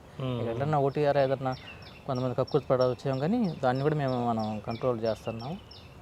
ఎట్టి పరిస్థితుల్లో పూర్తిగా కంట్రోల్ ఉంది. మన సర్కిల్లో సిఐ గారు పర్ మంత్ ఎంత ఇన్కమ్ వస్తుంది? సో యావరేజ్న ఫర్ మంత్ వచ్చేసరికి మన సర్కిల్లో 30 షాప్స్ అండ్ 19 బార్లు కలిపండి. వీళ్ళు సేల్ వాల్యూ వచ్చేసరికి 30 నుంచి 31 crores for month sir. Per month రాజధాని పరిధిలో, రాజధాని అటువంటి మంగళగిరి స్టేషన్ పరిధిలో, మంగళగిరి సర్కిల్, మంగళగిరి సర్కిల్ తుళ్ళూరు ఇవి అనుకున్నాం కదా, తల్లూరు, తాడికొండ అండ్ మంగళగిరి, తాడేపల్లి 4 మండలాలు కలిపి మంగళగిరి స్టేషన్ పరిధిలో నెలకు వచ్చేసరికి గవర్నమెంట్కి ఒక 31 యావరేజ్ అని 30 నుంచి 32 crores మధ్య వస్తుంది. 32 crores మధ్య వస్తుంది. 32 30 నుంచి 32 కోట్ల మధ్య గవర్నమెంట్కి. ఇంకా ఈ నేపథ్యంలో సామాన్యులు అసలు మద్య నిషేధాన్ని ఎక్స్పెక్ట్ చేయొచ్చు అంటారా? ప్రభుత్వ విధానాలండి, మద్య నిషేధం అనేది ప్రభుత్వ విధానాలు. సామాన్యులు ఎక్స్పెక్ట్ చేయొచ్చు అంటే ఇప్పుడు ఏంటంటే ఎక్కువ మంది ఆటోమేటిక్గా దానికి అడిక్ట్ అయిపోతూ ఉన్నారు. ప్రస్తుతంలో కొంచెం అది చేసినా కూడా కొంచెం అనదర్ ఇష్యూస్ వచ్చే అవకాశం ఉంది దానివల్ల. సో దాన్ని బట్టి ప్రభుత్వాలు నిర్ణయం తీసుకుంటాయి కాబట్టి ప్రభుత్వ విధానాలు మనం. ఓకే సిఐ గారు, ఇప్పుడు ఇక్కడ ఆ మధ్య న్యూస్ చూసినప్పుడు లిక్కర్కి బీర్కి మధ్య తేడాలు ఉన్నాయి. సేల్స్ కూడా బీర్కి ఎక్కువ డిమాండ్ ఉంటుంది. ఇప్పుడు ఎండాకాలం వచ్చిందంటే బీర్లు ఎక్కువ తాగుతారని ఆ డిమాండ్ ఎక్కువ ఉంటుంది, దానికి ఇన్కమ్ ఎక్కువ పెరుగుతుందని, లేదా సంక్రాంతి లాంటి పండుగలు వచ్చినప్పుడు ఏంటి ఆకర్షణ ఏంటి, బీర్కి ఎందుకు అట్రాక్ట్ అవుతున్నారు ఎక్కువగా? So depending upon weather conditions customer అనేవాడు ఇప్పుడు సమ్మర్ మీరు అన్నట్టు సమ్మర్లో ఏంటంటే కొంచెం చిల్ అవుదామని చేస్తుంటే బీర్ తాగుతారు. సో అదే వింటర్ సీజన్లో ఏంటంటే బాడీ కూల్గా ఉంటుంది కాబట్టి విస్కీకి ఇష్టపడుతుంటారు. Depending upon weather condition and depending upon వాళ్ళ యొక్క హ్యాబిట్ బట్టి ఇంట్రెస్ట్ని బట్టేసి వాళ్ళు చూసుకుంటుంటారు. సో బట్ గవర్నమెంట్కి రెవెన్యూ ఏంటంటే లిక్కర్లోనే ఎక్కువ, సేల్లోనే ఎక్కువ రెవెన్యూ వస్తుంది compare to beer. Okay, so taxes కానీ ఏదైనా కానీ లిక్కర్కి ఎక్కువ వస్తుంది బీర్ కన్నా. సో అది ఏది అనేది ఇంకా సప్లై అయితే ఈక్వల్గా ఉంటుందండి. సప్లై అంటే జనరల్గా ఏంటంటే లిక్కర్ సేల్ ఎక్కువ ఉంటుందండి. Liquor number of cases liquor ఎక్కువ ఉంటుంది. సో సమ్మర్ వచ్చేసరికి లిక్కర్తో ఈక్వల్గా బీరు కేసులు సేల్ అయిపోతుంటాయి. సో మిగతా సీజన్ లిక్కర్ ఎక్కువ సేల్ ఉంటుంది. ఈ సమ్మర్లో మాత్రం రెండు కూడా లిక్కర్తో పోటీగా బీరు సేల్ కూడా ఉంటుందండి. అంటే ట్యాక్స్ అనేది లిక్కర్ మీద ఎక్కువ ఉంటుంది బీర్ కన్నా కూడా, అంతే కదా? అంటే బికాజ్ ఆఫ్ ఆల్కహాల్ పర్సంటేజ్, ఇప్పుడు బీర్లో ఆల్కహాల్ పర్సంటేజ్ 4 to 7% ఉంటుంది. సో అదే అట్లే లిక్కర్లో అయితే 42% ఉంటుంది. So depending upon percentage of liquor taxes కూడా ఉంటుంది కాబట్టి సో గవర్నమెంట్కి రెవెన్యూ అనేది కంపేర్ టు బీర్ లిక్కర్లో అమ్మితేనే రెవెన్యూ వస్తుంది. ఇప్పుడు సిఐ గారు, మీకు అంటే మామూలు మీ డిపార్ట్మెంట్కి సంబంధం లేకపోవచ్చు కానీ క్వశ్చన్, మన స్టేషన్ పరిధిలో నెలకి 32 కోట్లు గవర్నమెంట్ యావరేజ్ వస్తుంది కదా. మీరు గతంలో ఒక బీఈడీ టీచర్గా కూడా పనిచేశారు, ఒక మంచి వెల్ ఎడ్యుకేటెడ్ ఫ్యామిలీ నుంచి వచ్చారు. పర్సనల్గా మీకు ఏమనిపిస్తుంది, యూత్ కానీ వీళ్ళు 21 years దాటిన ప్రతి ఒక్కరు మాట్లాడితే ఇంటర్మీడియట్ కూడా మందు తాగటం, బీరులు తాగటం, బారుల్లో కొట్టుకోవటం, ఇక అది నిత్య జీవితంలో మందు తాగటం అనేది ఒక అంతర్భాగం అయిపోయినట్లుగా పరిస్థితులు తయారవుతా ఉన్నాయి సొసైటీలో. అంటే మన ఏరియా అని కదా, అన్ని చోట్ల అలానే ఉంది. పర్సనల్గా మీరు ఏమనుకుంటున్నాడు, ఒక వెల్ ఎడ్యుకేటెడ్గా ఆ ఫ్యామిలీ నుంచి వచ్చిన వాళ్ళుగా, ఆ నంబర్ ఫస్ట్ టైం టచ్ చేయగానే గ్రూప్ పరీక్షల్లో పాస్ అయిన ఒక తెలివైన విద్యార్థిగా మీకేమనిపిస్తుంది? వాస్తవంగా ఏదంటే లిక్కరు అనేది ఇది ఒక ప్యాషన్గానే ఫీల్ అవుతున్నారు కొంతమంది పిల్లలు, యూత్.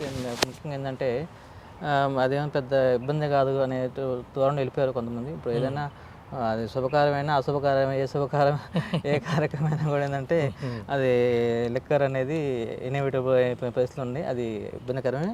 కాకపోతే నేను రీసెంట్గా ఒక ఇంగ్లీషు పేపర్లో చూశాను ఒక సర్వే. అంటే ఏంటంటే ఈ కొత్త generation, new generation means age వచ్చేసి 20 to 30 years group age, comparatively previous డికేడ్స్తో ఈ డికేడ్లో వాళ్ళు లిక్కర్కి తగ్గారు అని చెప్పేసి నేను ఒక ఇంగ్లీష్ పేపర్లో చూడడం జరిగింది. అది శుభపరిణామం. కాకపోతే 4G 5G లాగా అది ఒక శుభపరిణామం. కాకపోతే ఏంటంటే ఇంకేంటంటే ఇప్పుడు ఇన్కమ్ సోర్స్ పెరిగినప్పుడు కొంత పిల్లల మీద కంట్రోల్ లేనప్పుడు, పేరెంట్ కంట్రోల్ లేనప్పుడు ఏంటంటే ఆటోమేటిక్గా ఏదో ఒకటి టైంపాస్ అన్నట్టుగా అలవాటు పడుతుంటారు. ఆ అలవాటు కాస్త ఏంటంటే వ్యసనంగా మారిపోతుంటుంది. సో ఎందుకంటే ప్రతి ఒక్కళ్ళు కూడా ఏంటంటే సెల్ఫ్ కంట్రోల్ అనేది చాలా ఇంపార్టెంట్. అటువంటిప్పుడే దాని జోలి పోకుండా ఉండగలుగుతారు, సమాజానికి మంచి పౌరులుగా రాగలుగుతారు. ఒకవేళ మీరు అన్నట్టుగా ఆ పేపర్లో రాసినట్టుగా ఇది తగ్గి ఒక డ్రగ్స్ వరకు వెళ్తున్నారేమో. లేదు సార్, నాట్ ఓన్లీ మన దగ్గర నేను చెప్పింది ఓన్లీ ఏపీ కాదు, టోటల్గా నేషనల్ లెవెల్, ఇంటర్నేషనల్ లెవెల్లో అనాలిసిస్ వచ్చేసింది అది. ఎందుకంటే ఈ మధ్య డ్రగ్ అడిక్ట్స్ కూడా ఎక్కువ అవుతున్నారు కదా. డ్రగ్స్ కూడా జరుగుతుంది, దానికి కంపారిటివ్లీ బాగా పూర్తి కంట్రోల్ ఉంది సార్. డ్రగ్స్ కూడా ఏంటంటే మీరు చెప్పినట్టుగా ఇంతకుముందు ఉండేది, కానీ ఇప్పుడు ఏమైందంటే ఈగలు అనేది ప్రభుత్వం దాన్ని పూర్తిగా నియంత్రించాలని బాగా చిత్తశుద్ధితోటి ఈగలు అనేటటువంటి సపరేట్ ఒక వింగ్ని ఏర్పాటు చేసేసి దాని మీద ప్రత్యేకమైన దృష్టి పెట్టేసేసి డ్రగ్స్ ఎక్కడ కూడా మాదవులు కూడా ఎక్కడ దొరకకుండా, అమ్మకుండా, రవాణా చేయకుండా, గంజాయి లేకుండా కూడా కంట్రోల్ ఉంది. ఇంతకుముందు ఏంటంటే పోలీసు అండ్ ఎక్సైజ్లో చేసేవాళ్ళు, ఇప్పుడు దానికి సపరేట్గా ఒక ప్రత్యేకమైనటువంటి ఒక వింగ్ని ఏర్పాటు చేసి పోలీస్ శాఖలో ఈగలు అనేటటువంటి వింగ్ ఏర్పాటు చేసేసి దాని మీద గట్టిగా ఒక ఐజీ క్యాడర్ ఆఫీసర్ని దానికి హెడ్గా అపాయింట్ చేసి వాళ్ళు కూడా అవేర్నెస్ చేయటం కానీ మేము కూడా అవేర్ చేయటం, పబ్లిక్ కూడా కొంత మార్పు వచ్చేసిందండి. చాలా డ్రగ్స్ కూడా మీ పరిధిలోనే ఉంటుంది కదా గంజాయి. కానీ గంజాయి కేసులు ఎక్కువ వస్తున్నాయి కదా సిఐ గారు. గంజాయి కేసు చాలా తగ్గినాయండి గతంతో పోల్చుకుంటే. ఏంటంటే ఇంతకుముందు మీరు చూసే ఉంటారు, వినే ఉంటారు, వీళ్ళ ఆంధ్ర ఒరిస్సా బోర్డర్లో ఎక్కువ కల్టివేషన్ ఉండేది. సో ఇప్పుడు గవర్నమెంట్ వచ్చిన తర్వాత అక్కడ కూడా ఈ డ్రోన్ టెక్నాలజీ ద్వారా అక్కడ కూడా తోటలన్నీ కూడా గంజాయి తోటలు అన్నీ కూడా పొలాల్లో ఉండేవన్నమాట. అవన్నీ కూడా ధ్వంసం చేయడం వల్ల ముందు ప్రొడక్షన్ అయితే తగ్గిపోయింది. సో ప్రొడక్షన్ తగ్గినప్పుడు ఆటోమేటిక్గా సప్లై కూడా తగ్గిపోతుంది, కాబట్టి అవైలబిలిటీ తగ్గిపోతుంది. సో ఇంకా కొంత ఒరిస్సా బోర్డర్లో ట్రైబల్ ఏరియాస్లో కొంచెం ఉందని చెప్పేసి తెలుస్తుంది. అది కూడా జాయింట్ ఆపరేషన్లో ఏపీ అండ్ ఒరిస్సా స్టేట్స్ కలిసి జాయింట్ ఆపరేషన్లో దాన్ని కూడా పూర్తిగా నిర్మించాలని ఆలోచనతోటి చర్యలు చేపట్టింది సార్. సో ఇప్పుడు గంజాయి డ్రగ్స్ అనే వైపుగా పెద్దగా ప్రమోట్ అవ్వట్లేదంటారా? సార్ ఖచ్చితంగా గంజాయి డ్రగ్స్ మీద మనం గట్టిగా చర్యలు తీసుకోవడం వల్ల దాని గురించి ఆలోచించాలంటే భయపడే పరిస్థితి ప్రజెంట్ ఉన్నాయి. Duty minded officer Mangalagiri excise and prohibition circle inspector G Veeranjaneyulu గారికి అభినందన శుభాకాంక్షలతో Vallabhaneni Bhargav, Modugula Seshubabu, Kommareddy Rangababu, Sai Surya wines, Gautama Buddha road, Mangalagiri.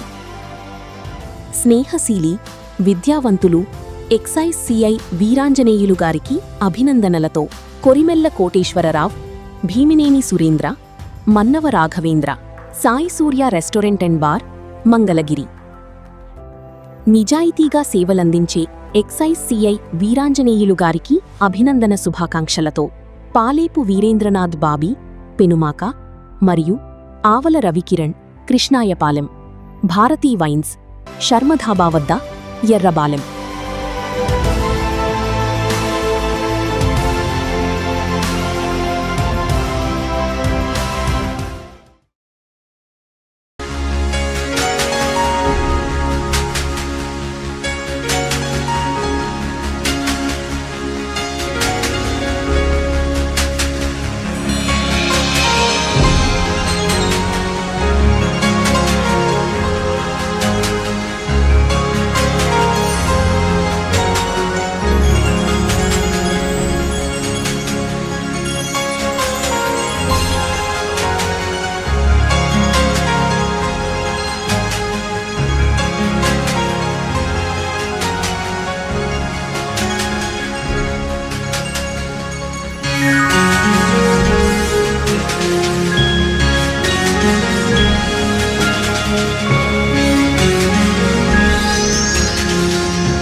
CI గారి మన ఎక్సైజ్ కేసులకు సంబంధించి ఈ పోలీస్ స్టేషన్స్ తర్వాత కోర్టులకు వెళ్ళి వచ్చినప్పుడు కానీ ఇప్పుడు ఇందాక మామూలుగా రిమాండ్ అది అనుకుంటాం కదా, వీటి స్థితిగతులు ఎలా ఉంటాయి, అంటే మీకు ఎంతవరకు రైట్ ఉంటుంది? మాకు on par with police like BNSS act కానివ్వండి, ఇంతకుముందు గతంలో సిఆర్పిసి, ఐపీసీ, ఎవిడెన్స్ యాక్ట్ ఉండేవి కదా. సో దాని స్థానంలో బిఎన్ఎస్ యాక్ట్ అని వచ్చేసింది. సో ఆ యాక్ట్స్ అన్నీ కూడా మేము అరెస్ట్లో కానివ్వండి, తర్వాత ఇన్వెస్టిగేషన్లో కానివ్వండి, తర్వాత ప్రాసిక్యూషన్లో కానీ అంతా కూడా ట్రయల్లో కూడా అంతా కూడా మేము సేమ్ వాటిని ఫాలో అవుతాం. అదే ప్రాసెస్ రన్ అవుతుంది. ఎస్. కోర్టుకి పెట్టడం, వాళ్ళ రిమాండ్కి అంటే బిలో 7 years కేసెస్ వాటికి సెక్షన్ 41A కింద ఉండి గతంలో ఇప్పుడు 35(3) బిఎన్ఎస్ ప్రకారం మనం స్టేషన్ బెయిల్ 41A నోటీస్ ఇచ్చి స్టేషన్ బెయిల్ ఇవ్వడం జరుగుతుంది. More than 7 years punishable offences అన్నీ కూడా లైక్ ఎన్డీపీఎస్ కేసెస్ అన్నీ కూడా ఖచ్చితంగా వాటిని రిమాండ్ పెట్టేసి వాటిని ఖచ్చితంగా జ్యుడిషియల్ కస్టడీ పంపించడం జరుగుతుంది, డిపెండింగ్ అప్ కేసు గ్రావిటీ. అదే ఇదే సందర్భంలో ఇప్పుడు గంజాయి కేసులు అనేవి బాగా సివియర్గా తీసుకుంటారంట, దానికి పనిష్మెంట్ ఎక్కువ ఉంటుందంట కదా? ఎస్ సార్, దాంట్లో కూడా గంజాయి కేసెస్ డిటెక్షన్ సీజ్డ్ క్వాంటిటీని బట్టేసి 3 categories ఉంటాయండి. Below commercial quantity, small quantity ఒకటి, second above small, below commercial, third commercial. So category వాళ్ళ దగ్గర సీజ్ చేసినటువంటి గంజాయిని బట్టేసి పనిష్మెంట్స్ ఉంటాయి. కమర్షియల్ క్వాంటిటీ అంటే వాటికి more than 10 years regulars imprisonment కూడా అవకాశం ఉంది. రీసెంట్గా మన దగ్గర కూడా ఈ లాస్ట్ 1 yearలో ఒక 2 కేసులు గంజాయి కేసుల్లో ముద్దాయిలకి శిక్ష కూడా పడింది. అవి కూడా above small quantity, below commercial quantity అనమాట. 6 నెలలు జైలు శిక్ష, అదేవిధంగా 2,000 రూపాయలు జరిమానా కూడా విధించడం జరిగిందండి. కొద్దిసారి ఇంకొక విషయం ఏంటంటే, ఈ మధ్య షాప్స్, బార్లకి పాటలు జరిగినాయి కదండి. గవర్నమెంట్ పాటలు అనౌన్స్ చేసింది కదా. ఈ మధ్య కాదండి, 2024 జరిగినాయి అక్టోబర్లో. నియర్లీ 2 years, 1.5 year అయిపోయింది. 1.5 year కదా. అందులో మంగళగిరి సర్కిల్కి, అది మంగళగిరి ఏరియాకి బాగా కాంపిటీషన్ ఉందని వార్తలు చూశాను. నిజమేనా అది?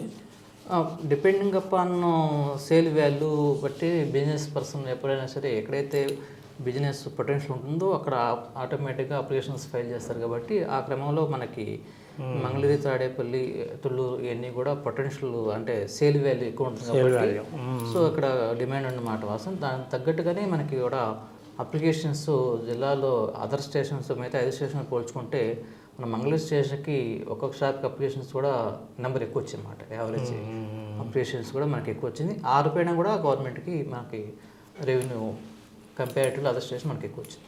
అందులో మీ పాత్ర ఎంతవరకు ఉంటుంది? మా పాత్ర అంటే ఖచ్చితంగా మన ప్రభుత్వం ఇచ్చేటువంటి గజెట్ నోటిఫికేషన్ని మనం కూడా మీ ద్వారా పేపర్స్ ద్వారా కానీ, మీడియా ద్వారా కానీ, అదేవిధంగా ప్రభుత్వ ఆఫీస్ ద్వారా కానీ మనం కూడా స్టేక్ హోల్డర్స్ ఎవరైతే ఇంట్రెస్ట్ ఉన్నారో వాళ్ళందరూ కూడా మనం అందరికి వైట్ పబ్లిసిటీ చేసి ఎక్కువ మంది దాంట్లో పార్టిసిపేట్ చేసేసి అప్లికేషన్స్ ఎక్కువ వచ్చేటట్టుగా మేము అంత కృషి చేయడం వల్లనే ఎక్కువ అప్లికేషన్స్ వచ్చింది. అంత ట్రాన్స్పరెన్సీ తగ్గిందని కొంచెం వివాదాస్పదమని మేము న్యూస్ చూసామండి, నిజమేనా? అదే 100% అవాస్తవం సార్. ఎందుకంటే 100% ప్యూర్లీ ట్రాన్స్పరెంట్ బేసిస్ జరుగుతాయి. యాక్షన్స్ కానివ్వండి, డ్రాల్ ఆఫ్ లాట్ కానీ కూడా మొత్తం కూడా కలెక్టర్ గారి ఆధ్వర్యం జరుగుతాయి. సో అప్లికేషన్స్ కూడా 3 విధానాలు, ఒకటి ఆన్లైన్ చేయొచ్చు, 2 ఆఫ్లైన్ చేయొచ్చు, 3 హైబ్రిడ్ మోడల్. ఎనీవేర్ ఇండియాలో ఉన్న వాళ్ళు ఎవరైనా సరే ఆన్లైన్లో చేసుకోవచ్చు అప్లికేషన్స్. ఆ విధంగా కూడా మన దగ్గర చాలా అప్లికేషన్స్ వచ్చేసినాయి. గత మన 30 షాపులకు కాను టోటల్గా మనకి వచ్చేసరికి 1,456 అప్లికేషన్స్ వచ్చినాయి 30 షాపులకి. సో హైయెస్ట్ వచ్చేసింది. దాంట్లోనే ఒక అప్లికేషన్స్కి 2 lakhs for application fee, non refundable fee. ఆ రూపాయలు కూడా మనం 29 crores మనకి జమ పడింది. 29 crores అప్లికేషన్స్ రూపంలో వచ్చేస్తుంది. నాన్ రిఫండబుల్ అండి ఇది? Non refundable 2 lakhs for application. 100% transparent ఈ అప్లికేషన్ వచ్చిన అందరికీ కూడా. తర్వాత గుంటూరు జిల్లా కలెక్టర్ ఆధ్వర్యంలో అందరి సమక్షంలో విత్ ఫోటో అండ్ వీడియోగ్రఫీ సమక్షంలో దరఖాస్తు సమక్షంలోనే లాట్ తీసేసి దాంట్లో డ్రాల్ ఆఫ్ లాట్ వచ్చిన వాళ్ళకి అలాట్మెంట్ జరిగింది. ఆడవాళ్ళు కూడా వేశారని వచ్చింది వార్తలు. కొంతమంది అప్లికేషన్స్ వాళ్ళు కూడా ఫైల్ చేశారు, వాటి వస్తున్నాయి అప్లికేషన్స్ ఆడవాళ్ళు వేశారు, కొంతమంది ఆడవాళ్ళు కూడా వచ్చిన సందర్భాలు కూడా ఉన్నాయి. అంటే వాళ్ళ ఇంట్లో వాళ్ళు వాళ్ళ పేరున వేస్తారా, అంతే కదా? వ్యాపారం భర్త చేసినా కానీ కుటుంబ సభ్యులు చేసినా కానీ కొంతమంది ఫైల్ ఎవరైనా చేయొచ్చు. మనకి ఆడవాళ్ళు చేయాలి చేయకూడదని ఏం రూల్ లేదు కాబట్టి any citizen of India as for rules చేయొచ్చు కాబట్టి సో ఏం లేదు, అంత ట్రాన్స్పరెన్సీ. మంగళగిరి కాదు, అన్ని చోట్ల ట్రాన్స్పరెంట్ ఇంక్లూడింగ్ మంగళగిరి 100% ట్రాన్స్పరెన్స్. షాపులు కానీ అప్లికేషన్స్ తీసుకోవడం కాడి నుంచి అప్లికేషన్స్ తీసుకున్న తర్వాత వాటిని లాట్ తీయడం కానీ, షాపుల అలాట్మెంట్ కానీ, షాపుల ఎస్టాబ్లిష్మెంట్ కానీ అంతా కూడా పూర్తి ట్రాన్స్పరెంట్తో జరిగింది. ఎక్కడ ఎటువంటి అసలు అవకాశం లేదు అసలు, అది అపోహ. ఓకే, సిఏ గారు ఈ పేమెంట్స్ విషయాల్లో ఎలా ఉన్నాయండి? డిజిటల్ పేమెంట్స్ అని ఆ మధ్య అనుకున్నారు, అమలు జరుగుతుందా? ఖచ్చితంగా జరుగుతుంది సార్. ప్రతి షాప్లో కూడా మనకి క్యూఆర్ కోడ్స్ ఉన్నాయి డిజిటల్ పేమెంట్, యూపీఐ పేమెంట్స్ కోసం. ఇప్పుడు వాళ్ళ డైరెక్ట్గా ఫోన్పే ద్వారా చేయొచ్చు, నెట్ బ్యాంకింగ్ ద్వారా చేయొచ్చు. ప్రతి షాప్లో కూడా డిజిటల్ పేమెంట్స్ అనేది ఇంప్లిమెంట్ జరుగుతుంది. రీసెంట్గా మేము ఎవరి షాప్ నుంచి కూడా డేటా తెప్పించాం, అసలు ఆన్లైన్ పేమెంట్ డిజిటల్ పేమెంట్ ఎంత జరుగుతుంది, క్యాష్ పేమెంట్ ఎంత జరుగుతుంది చూసినప్పుడు సపోజ్ ఒక షాప్లో 1 లక్ష రూపాయలు వ్యాపారం జరిగితే ఒక రోజుకి 30 నుంచి 37% వరకు డిజిటల్ పేమెంట్స్ ఉన్నాయి. సో 37% వరకు డిజిటల్ పేమెంట్స్ ఉన్నాయి. ఎస్పెషల్లీ కార్పొరేషన్ మున్సిపాలిటీలో డిజిటల్ పేమెంట్స్ పర్సెంటేజ్ ఎక్కువ ఉంది కంపేర్ టు రూరల్ షాప్స్. టోటల్గా డిజిటల్ పేమెంట్స్ అనేది ఇంక్రీజ్ అయిందండి. ఇరాన్ బాగా రోజుకి డిజిటల్ పేమెంట్స్ యొక్క పర్సెంటేజ్ పెరిగిపోతుంది, క్యాష్ పేమెంట్ తగ్గిపోతుంది.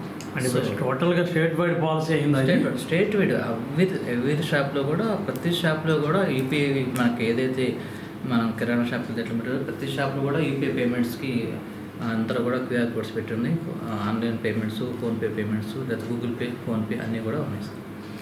సిఏ గారు, ఇప్పుడు వ్యక్తిగతంగా ఈ డిపార్ట్మెంట్లోకి మీరు వచ్చిన తర్వాత, గతంలో టీచర్ వర్క్ చేశారు మీరు, ఆ తర్వాత ఇందులోకి ఎంటర్ అయ్యారు. ఇందులో మీకు జాబ్ సాటిస్ఫాక్షన్ ఉందా? సమ్వాట్ అంటే కంపారిటివ్లీ రెండు పోల్చినప్పుడు యాక్చువల్గా టీచర్ పోస్టర్ ఉంటుంది. కానీ మన ఉద్దేశం ఏంటంటే ఆఫీసర్ క్యాడర్లో ఉండాలి, ఇంకా ఏదన్నా చేయాలి సమాజం అనే ఉద్దేశం వచ్చాం కాబట్టి సో మనం దానికి బాధపడేది లేదు. మనం కావాలని, మనం గ్రూప్స్ రావాలని రాసి వచ్చాం కాబట్టి దీంట్లో. కాబట్టి మీలో టీచర్ స్పిరిట్, లెక్చరర్ స్పిరిట్ ఉంది. దాన్ని ఎప్పుడైనా ఏదన్నా కాలేజెస్కి వెళ్ళినప్పుడు మీరు, తర్వాత బ్రేక్ ఇన్స్పెక్టర్స్, తర్వాత ఈ లా అండ్ ఆర్డర్ వాళ్ళు కొన్ని సదస్సులు పెడుతుంటారు, దాన్ని వినియోగించుకుంటారా మీరు? తప్పకుండా లెక్చర్ ఇవ్వడంలో. తప్పకుండా సార్. ఇప్పుడు రీసెంట్గా మనం అవేర్నెస్ ప్రోగ్రామ్స్ పెట్టినప్పుడు ఖచ్చితంగా నాకు ప్రీవియస్ టీచర్గా పనిచేసిన అది ఖచ్చితంగా ఉపయోగపడుతుంది. ఏదన్నా స్కూల్స్ యానివర్సరీకి వెళ్ళినప్పుడు, రీసెంట్గా 2-3 స్కూల్స్ కూడా, కాలేజ్ కూడా యానివర్సరీకి ఇన్వైట్ చేసినప్పుడు మనం అక్కడ పిల్లలకి కొంచెం వాళ్ళకి మోటివేషన్గా మనం చెప్పుకునే పరిస్థితి ఉంది. So because of teaching experience వల్లగా. అదేవిధంగా డ్రగ్స్ మీద అవేర్నెస్ ప్రోగ్రామ్స్ పెట్టినప్పుడు స్కూల్స్కి, కాలేజ్కి వెళ్ళి పిల్లలకి అవేర్నెస్ ప్రోగ్రామ్స్ పెడతాం. సో అటువంటి వాటికన్నిటి కూడా మన యొక్క టీచింగ్ నాలెడ్జ్ కూడా ఖచ్చితంగా చాలా దోహదం చేస్తుందంటూ ఎటువంటి సందేహం లేదు. సమన్వయం ఉందా శాఖల మధ్య, లా అండ్ ఆర్డర్కి, మోటార్ వెహికల్ ఇన్స్పెక్టర్స్కి మీకు? తప్పకుండా మేము ఫ్రీక్వెంట్గా ఏదైనా సందర్భాలు మీటింగ్లో వాటిని కలుస్తూ ఉంటాము. ఎక్కడ మాకు ఏ ఇష్యూ వచ్చినా లేదా వాళ్ళు ఏదైనా మాకు సహాయం పెట్టినా మేము అందరూ కూడా కోఆర్డినేట్స్ తోటి. ప్రధానంగా ఏంటంటే మాకు మోటార్ వెహికల్ పెద్ద టచ్ ఉండదు, only law and order and excise కొంచెం డీల్గా ఎక్కువ సిస్టర్ కన్సర్న్ అన్నట్లుగా యూనిఫామ్ డిపార్ట్మెంట్స్ కాబట్టి. సో సేమ్ వాళ్ళు కూడా ఐపీసీ, సిఆర్పిసి ఇవన్నీ ఇంప్లిమెంట్ చేసేవాళ్ళు కాబట్టి, ఇన్వెస్టిగేషన్ ఆఫీసర్స్ కాబట్టి వాళ్ళతో కూడా మనకి కంటిన్యూస్గా కోఆర్డినేట్స్ తోటి, ర్యాపోర్ట్స్ తోటి మనం ముందుకు వెళ్తాం. ప్రభుత్వం నుంచి మీ మీద ప్రెజర్స్ ఉంటాయా? కొన్ని జాబ్స్ బాగా ప్రెజర్ లోన్ అవుతుంటారు, కొన్ని జాబ్స్. మీ డిపార్ట్మెంట్ మీద అలాంటి ప్రెజర్ ఏమైనా ఉంటుందా? అటువంటి ప్రభుత్వం మీద ఎటువంటి మనకి పొలిటికల్ కానీ ప్రభుత్వం మీద ప్రెజర్ అంటే ఏమి లేదు సార్. ప్రభుత్వం ఇచ్చేటువంటి ఇన్స్ట్రక్షన్ ఏదైతే ఉందో వాటిని తూచే తప్పకుండా పాటించడం అని యాజ్ ఏ ప్రభుత్వ అధికారిగా ఇన్కమ్ పెంచమనేది యాంగిల్ ఏంటంటే, ఇక్కడ ఏదన్నా ఇన్కమ్ తగ్గిందంటే, సేల్ వాల్యూ తగ్గిందంటే రీజన్ ఏంటి, what is the reason behind? ఇతర రాష్ట్రాల పన్ను చెల్లించిన మధ్య వచ్చిందా, లేదంటే ఏమన్నా అదర్ స్పిరియస్ లిక్కర్ అని వచ్చిందా, ఆ యాంగిల్లో ఆలోచిస్తుంది గండి గండి ఎక్కడ పడింది, ఇవన్నీ పడడానికి కారణం ఏంటి, ఇతర రాష్ట్ర మద్యం ఏమైనా వచ్చిందా, లేదంటే ఏమన్నా స్పిరియస్ లిక్కర్ వచ్చిందా, లేదంటే ఏమన్నా అదర్ ఏమైనా డ్రగ్స్ ఏమైనా వస్తున్నాయా, ఎందుకు అనేది ఉంది. కాబట్టి సో ఎప్పుడైతే మనం అది సేల్ వేలు తగ్గకుండా ఉందంటే దాని ఆటోమేటిక్గా దట్ రిఫ్లెక్ట్స్ ద అక్కడ ఎటువంటి ఏమి జరగట్లేదు, వైలేషన్ ఏమి జరగట్లేదు అనేది మనకి. సో దాన్ని గవర్నమెంట్ మనం టార్గెట్ అనకూడదు. అంటే టార్గెట్ మీన్స్ అంటే ఒకవేళ తగ్గిందంటే లేదని, యాక్చువల్గా కరెక్ట్గా ఉంటే తగ్గదు కదా. దానికి ఏంటంటే పాపులేషన్ పెరుగుతున్నప్పుడు 5% ఇయర్ గ్రోత్ అయినప్పుడు ఆటోమేటిక్గా పెరగాలి. సో ఆ ఉద్దేశం ఏంటంటే గవర్నమెంట్ ఏంటంటే సేల్ వేలు తగ్గితే రీజన్స్ అడుగుతుంటుంది. తగ్గటం ఏం జరిగింది, what is the reason behind అనేది. సో మనం కరెక్ట్గా అనాలిసిస్ చేసుకొని అటువంటి వైలేషన్ కనుక మనం కంట్రోల్ చేయగలిగినట్టయితే ఆటోమేటిక్గా సేల్ వాల్యూ గవర్నమెంట్ ఏదైతే ఇచ్చిందో అది సేల్ వాల్యూ అనేది వచ్చేస్తుంది. సహజంగా మీరు ఒక వెల్ ఎడ్యుకేటెడ్ ఆఫీసర్గా ఇప్పుడు చాలామంది యూనివర్సిటీస్లో పిల్లలు కూడా ఈ మందుకు కానివ్వండి డ్రగ్ కానీ అడిక్ట్ అవుతూ ఉన్నారు. హైదరాబాద్ లాంటి పెద్ద పెద్ద సిటీస్లో పబ్స్ కల్చర్ పెరిగింది, అక్కడ కూడా చాలామంది మేల్ ఫీమేల్ కూడా దొరుకుతూ ఉన్నారు. ఇవన్నీ చూసినప్పుడు మీకు ఏమనిపిస్తుంది, వాళ్ళకి ఏమన్నా ఒక సందేశం ఇస్తారా, యూత్కి ఏమైనా సందేశం ఇస్తారా? అదే నేను ప్రధానంగా మీ ద్వారా చెప్పదలుచుకుంది ఏంటంటే ఇది పీర్ గ్రూప్ అంటారు. అంటే తోటి ఫ్రెండ్స్ ఏదో సరదాగా కూర్చొని అదేం కాదురా అనేది ఫస్ట్ ఫ్రెండ్స్ తోటి ఒత్తిడితోటి అలవాటు అవుతుందండి. తర్వాత అలవాటుని మానుకోలేక చాలా దానికి ఎడిక్ట్ అయిపోయి బానిస అది లేనిపోతే ఉండలేని పరిస్థితి వస్తుంది. సో పిల్లలకి యూత్కి ముఖ్యంగా నేను చెప్పేది ఏంటంటే అసలు దాని జోలి పోకూడదు. మత్తు పదార్థాలు మాదక ద్రవ్యాల జోలికి అసలు సో పొరపాటును కూడా జస్ట్ ఒకటి టేస్ట్ చేద్దామనే ఆలోచన కానీ పీర్ గ్రూప్ ప్రజలకు మీరు లొంగకూడదు. దానికన్నా మీరు సొసైటీకి ఉపయోగపడేటువంటి ప్రొడక్టివ్ మెజర్స్ ఏదైనా ఇన్నోవేటివ్గా ఆలోచించేసి సమాజానికి ఉపయోగపడేటటువంటి ప్రోగ్రామ్స్ కానీ సోషల్ యాక్టివిటీస్ కానీ లేదంటే ఇన్నోవేషన్ చేసేసి ఏదైనా ఒక ప్రాజెక్ట్ అనుకుంటే బెటర్ అవుతుంది. సో కాబట్టి అటువంటి వాతావరణం ఉన్నటువంటి పరిస్థితి మీరు పిల్లలు ఉండాలి. అట్ ద సేమ్ టైం ఏంటంటే కాలేజెస్ వాళ్ళు కూడా at the same time parents కూడా పిల్లలు ఏం చేస్తున్నారు, వాడు ఎటువంటి ఫ్రెండ్స్ తిరుగుతున్నాడు, ఏం చేస్తున్నాడు అనేది కూడా పేరెంటింగ్ కూడా కరెక్ట్గా ఉండాలండి. పేరెంటింగ్ కరెక్ట్గా ఉండాలి. At the same time universities వాళ్ళు కూడా పిల్లలు ఏంటి వాళ్ళ యొక్క ఏం జరుగుతుందని కూడా అబ్జర్వేషన్ ఉండాలి. మేజర్గా ఏంటంటే పిల్లలు ఏంటంటే అటువంటి వాటి వైపు అసలు మొగ్గు చూపకూడదు, అటువంటి వైపు అసలు వెళ్ళకూడదు. ప్రధానంగా ఏంటంటే ఏం కాదులే సరదాగా ఒకసారి టేస్ట్ చూద్దాము అనే ఆలోచనతోటి ఒకసారి టేస్ట్ చేస్తే తర్వాత అది అడిక్ట్ అయిపోతుందన్నమాట. సో అసలు దానికి మీరు లొంగకుండా ఉండాలని చెప్పేసి యువతకు ముఖ్యంగా నేను ఇచ్చేటువంటి సందేశం. ఇప్పుడు సెలబ్రేషన్ అంటేనే అయిపోతుంది కదా. ఇప్పుడు ఉదాహరణకి నేనేమో అభిప్రాయపడతానంటే మందు తాగడం అనే దానికి గ్లామరైజ్డ్ చేస్తున్నారు. సినిమాల్లో దానికి గ్లామర్ ఇస్తున్నారు. ఏదో ఒక భగ్న ప్రేమికుడు అనగానే ఏదో మనం పుట్టక ముందు దేవదాస్ సినిమా తీశారు, అందులో మొదలుకొని ఒక భగ్న ప్రేమికుడు మందు తాగాలి, ఇంకా అదొక రూల్ అంటట్టుగా. అది ఇప్పటివరకు కంటిన్యూ అవుతుంది సినిమాల ద్వారా. తర్వాత ఉదాహరణకి స్పోర్ట్స్ చూద్దాం, ఏదన్నా గెలవంగానే షాంపైన్ ఓపెన్ చేయటం, ఇవన్నీ కూడా యూత్కి ప్రేరణ అవదా? సో నేను చెప్తున్నది ఇప్పుడు యూత్ మనం ఏం చేస్తున్నాము, దానివల్ల వచ్చేది ఏంటి, మనం ఏదో మనం హ్యాపీగా ఉందామనే ఉద్దేశంతో దాన్ని సెలబ్రేషన్ అనే ఉద్దేశంతో అది సమాజానికి తన వ్యక్తిగతానికి నష్టాన్ని చేకూర్చే వాటి జోలికి పోకూడదు. సో అదేంటంటే షార్ట్ టైంగా ఆలోచిస్తే ఏంటంటే చిల్ అవుదాం, ఏం కాదులే సెలబ్రేషన్ చేసుకుంటే బోల్డ్ అనే మెథడ్స్ ఉన్నాయి. ఈ డ్రగ్స్ వల్లనే సెలబ్రేషన్ చేసుకోవడం. ఇప్పుడు సపోజ్ సార్ ఇప్పుడు కోకోకోలా తాగమంటారా? కోకోకోలా తాగమంటలా. ఇప్పుడు ఫ్రెండ్స్తో కలిసేసేసి ఒక టూర్కి వెళ్ళొచ్చు, లేదంటే ఒక సమాజానికి ఉపయోగపడేటటువంటి ఏదైనా యాక్టివిటీ తీసుకునేసేసి ఇప్పుడు ప్లాస్టిక్ నిషేధం అట్లా చేసుకోవచ్చు. లేదంటే ఇప్పుడు ట్రీ ప్లాంటేషన్, ఇప్పుడు రోజు చూస్తున్నాం వాతావరణం మార్పు ఎన్నో వస్తుంది. సో ట్రీ ప్లాంటేషన్ 10 మంది చేసుకోవచ్చు. అట్లానే పబ్లిక్లోకి వెళ్ళిపోయి ప్లాస్టిక్ నిషేధం చెప్పచ్చు. అట్లానే వాటర్ రిజర్వ్స్, అట్లానే ఇవన్నీ కూడా చాలా సొసైటీ చారిటీ ప్రోగ్రామ్స్ చేసుకో. మీరే లేదా 10 మంది కలిసి పిల్లలకి ఒక మంచి ఎడ్యుకేషన్ మెంటర్గా ఉండొచ్చు, అదేందా. సో లేదంటే ఒక కాంపిటేటివ్ వాతావరణంలో మంచిగా ప్రిపేర్ అయ్యి ఏదన్నా ప్రభుత్వ ఉద్యోగాలకు ప్రిపేర్ అవ్వచ్చు. అట్లా బోల్డ్ని చేయదలుచుకుంటే ఏంటంటే ఇప్పుడు ఎన్ఎస్ఎస్ ఉంది, ఎన్సిసి ఉంది, ఇవన్నీ ఎందుకు ఉంటున్నాయి సొసైటీకి ఉపయోగపడే అదేవిధంగా పిల్లలు కూడా ఏంటంటే సెలబ్రేషన్ అనేది అందరం కలిసి ఇప్పుడు క్రికెట్ ఆడుకోవచ్చు, లేదంటే స్పోర్ట్స్ ఆడుకోవచ్చు, ఏదైనా గేమ్స్ ఆడుకోవచ్చు. సెలబ్రేషన్ అంటే ఏంటి ఫ్రెండ్స్తో కలిసేసి హ్యాపీగా ఉంటాం కదా. సో ముందు అయితేనే సెలబ్రేషన్, లేదంటే మధ్య తీసుకునే సెలబ్రేషన్ కాదు కదా. సో అందరితో కలిసి కలెక్టివ్గా ఏదైనా ఉపయోగపడేటువంటి ప్రొడక్ట్ బేస్గా ఆలోచించవచ్చు. సో టెక్నాలజీ పబ్లిక్కి తీసుకెళ్ళాలి. ఆ విధంగా సామాన్యమైనటువంటి ప్రజలకి ఉపయోగపడేటటువంటి పనులు చేయాలి. కానీ అది సెలబ్రేషన్ అనేది ఇప్పుడు మన ఆనందం దేంట్లో ఎత్తుకుంటాం, ఒక్కొక్క వ్యక్తి ఒక్కొక్క దాంట్లో ఆనందం ఎత్తుకుంటారు. సో కొంతమంది సమాజాన్ని ఉద్ధరించడం కోసం ప్రాబ్లం ఏంటంటే సిఏ గారు, అది మీకు సంబంధం లేనిదిలే. చిన్నపిల్లలు ఇంట్లో చక్కెర తినడానికి అలవాటు పడ్డాడు అలా అనుకోండి, తల్లులు ఏం చేస్తారంటే చక్కెర డబ్బా అందకుండా పైన పెట్టేస్తారు, దాచిపెడతారు. అదే పనికి లడ్డూలు తింటున్నా అదే చేస్తారు. ప్రభుత్వాలు ఏంటంటే అసలు మందు దొరకకుండా చేయాలి అనేది ఒకటి చేయాలి. లెక్క అయితే దొరకకుండా చేస్తే ఎవరికి ఏ ప్రాబ్లం లేదు. ఇది విచ్చలవిడిగా దొరకటం అనేది ఒక బలహీనత, అది యూత్ బలహీనతను సవాల్ చేసినట్టు ఉంటుంది. అది మీరు నేను ఏం చేయలేమనుకోండి. పోతే ఇంకోటి ఏంటంటే, మీరు రావిపాడు అనే ఒక మంచి గ్రామం, అది కాక నాన్నగారు అమ్మగారు రైతువారి కుటుంబం, మీరు కూడా ఆ ఏజ్ నుంచి వచ్చిన వాళ్ళే. ఏదో చిల్ అవుదాం అనుకున్న ఏజ్ నుంచి, టీనేజ్ నుంచి మీరు చదువుకునేటప్పుడు, మీరు కోచింగ్ తీసుకునేటప్పుడు మీ ఫ్రెండ్ సర్కిల్లో కొంతమంది ఉండొచ్చు. దీన్ని ఎలా అధిగమించారు మీరు? మీ ఫ్రెండ్స్ అందరూ కలిసినప్పుడు ఇప్పుడు ఆడుకుంటారు. నేను చెప్తున్నది, ఇప్పుడు నేను బేసికల్గా వ్యవసాయాధార కుటుంబం నుంచి వచ్చాను.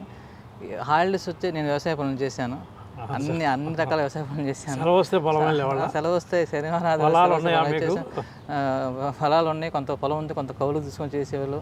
అంటే ఎందుకంటే నేను చెప్పాను కదా, ప్రొడక్టివిటీ బేస్డ్ మన తల్లిదండ్రులకి ఏదో ఉపయోగపడతాం, సమాజానికి ఏమో ఉపయోగపడుతుంది. ఒక గోల్ ఓరియంటెడ్గా ఏంటంటే మనం ఎటువంటి ఎట్టి పరిస్థితులు గవర్నమెంట్ జాబ్ సంపాదించాలి, ఖాళీగా ఉన్నప్పుడు టైంని యూటిలైజ్ చేసుకుంటే. అసలు ఆ మోటివ్ ఎలా వచ్చింది మీకు? అదే చెప్తుంది ఏంటంటే బై నేచరా లేకపోతే ఇప్పుడు ఏంటంటే పేరెంట్స్ ఒక కష్టం ఒకటి, మనం ఆ కష్టం చూసాం, మనం కష్టపడ్డాం. సో మనం ఉన్నత స్థానం ఉండాలంటే ఖచ్చితంగా గోల్ పెట్టుకొని ఏదైనా ప్రభుత్వ ఉద్యోగం సాధించాలి, మంచి ఉన్నత స్థితిలో ఉండాలి, మన కుటుంబంతో పాటు మన గ్రామానికి అందరం కూడా ఆదర్శంగా ఉండాలని చెప్పేసి మనం కష్టపడి ఎటువంటి ఇది లేకుండా మనం, అదే నేను చెప్పేది ఇందాక పిల్లలకు చెప్పేది ఏంటంటే, ఒక గోల్ ఓరియంటెడ్ మనకి ఏంటంటే భవిష్యత్తు గురించి ఒక లక్ష్యం పెట్టుకోవాలి. ఇప్పుడు అబ్దుల్ కలాం గారు ఏమన్నారు, కళలు కనండి, ఆ కళలని నెరవేర్చుకోవడం కష్టపడినట్లు. మనం కూడా ఏంటంటే ఒక గోల్ పెట్టుకోవాలి. సో ఆ గోల్ని అచీవ్ చేయడానికి మనం కష్టపడాలి, ఆ కష్టంలో ఉన్నటువంటి సమస్యని అధిగమించాలి. సో అటువంటిప్పుడు ఏంటంటే నేను చెప్పినది ఇప్పుడు ఏంటంటే చదువు కానీ, లేదంటే ఆటలు కానీ, లేదంటే ఏదైనా ప్రొడక్టివ్ బేస్డ్గా ఇన్నోవేటివ్గా ఆలోచించాలని చెప్తున్నా. ఓకే సిఏ గారు, మీరైతే నాకు తెలిసి ఏదో మనం పుస్తకాల దగ్గర రాముడు మంచి బాలుడు అన్నట్టు మీరు రాముడు మంచి బాలుడు లాగా మీరు ప్రవర్తించారు, ఎదిగారు, ఆఫీసర్ అయ్యారు. ఈ క్రమంలో మీకు ఇదే లైన్లో ఉన్నప్పుడు మీకు చాలా పురస్కారాలు రావాలి మీ డిపార్ట్మెంట్లో, మీ నేచర్ ఆఫ్ వర్క్ వలన కానివ్వండి, మీ హ్యాబిట్స్ వల్ల కానివ్వండి. అట్లాంటి పురస్కారాలు ఏమైనా వచ్చినాయి మీ డిపార్ట్మెంట్ వైజ్గా? వచ్చింది సార్, దాదాపు 4-5 సందర్భాలు వచ్చినాయి. గుంటూరు ఎన్ఫోర్స్మెంట్ చేసినప్పుడు 2 సందర్భాల్లో నేను మెరిటోస్ అవార్డు తీసుకున్నాను. ఇక్కడికి వచ్చిన తర్వాత మంగళగిరిలో కూడా మన జనవరి 2020 జనవరికి కూడా మెరిటోస్ అవార్డు నాకు ఉన్నతాధికారులు నా యొక్క పనితీరుని గుర్తించేసి మెరిటోస్ అవార్డు ఇచ్చారు. 2025 జనవరి 26కి ఇచ్చారు. అట్లా దాదాపు నా కెరీర్లో ఇన్స్పెక్టర్ క్యాడర్లోనే 5-6 మెరిటోస్ అవార్డు నేను తీసుకున్నాను. సో దానికన్నా ఏంటంటే మెరిటోస్ అవార్డు అనేది పక్కన పెడితే మనకంటే ఏంటంటే మన ఉద్యోగం మనం క్రమశిక్షణ చేస్తున్నాం, మన నిబద్ధత చేస్తున్నాం అనేది నాకు సాటిస్ఫాక్షన్. ఇదే స్వభావం సహజంగా ఎక్సైజ్ శాఖలో ఉద్యోగం అంటే పాత రోజుల్లో నేను ప్రింట్ మీడియాలో ఉన్నప్పుడు మేము ఏదైనా వార్త రాసామనుకోండి, ఏమని ఏదో వీళ్ళు రూల్స్ పాటించట్లేదు, ఎంఆర్పి అమ్మట్లేదు, లేదా ఇంకోటి లోపాలు రాస్తే ఆయా యజమానులు ఏమనేవాళ్ళు అంటే, ఏమంటే ఆ వార్తలు రాయడం ఎందుకు, వాళ్ళ ఎక్సైజ్ వాళ్ళని బాగు చేయడం ఎందుకు, మీరు వార్త రాస్తారో వాళ్ళు వచ్చి మా దగ్గర డబ్బులు తీసుకుపోతారు, ఇదిగో నీ మీద వార్త ఎట్లా వచ్చింది అని. ఎక్సైజ్ డిపార్ట్మెంట్ అంటే ఒక పాడికుండా ఒక అద్భుతమైన అదనపు ఇన్కమ్ వచ్చే ఒక శాఖ అని ఒక ముద్ర సార్. ఇది నేను 100% దీన్ని మీకు వ్యతిరేకిస్తున్నా.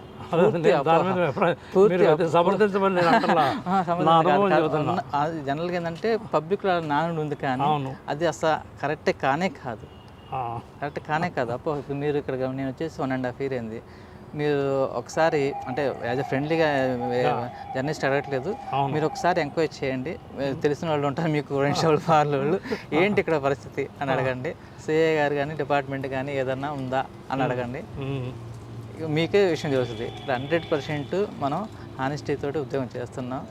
ఖచ్చితంగా అటువంటిది ఏం లేదు. చెప్తున్నాయి అపోహ అనేది ఎక్సైజ్ అనేది పాడికొండ ఇదేదో అనేది అపోహ ఉంది. అవి మాత్రం కేవలం అపోహలు మాత్రమే. వరకు అపోహ అంటారా? మన ఏరియా కాదు, జనరల్గా ఏంటంటే అది ఎక్కువ డిపార్ట్మెంట్ అంటేనే ఒక స్టిగ్మా పడింది. సో రాముడు మంచివాడు అన్నట్టుగానే ఇందాక మనం వీరాంజనేయులు గారు ఒక మంచి ఉద్యోగి, మంచి ఇన్స్పెక్టర్. నేను అనకూడదు కదా, మంచి ఇన్స్పెక్టర్. అది పబ్లిక్ మీలాంటి పెద్దవాళ్ళు జర్నలిస్ట్ అది గురించి నేను చెప్పడం కాదు.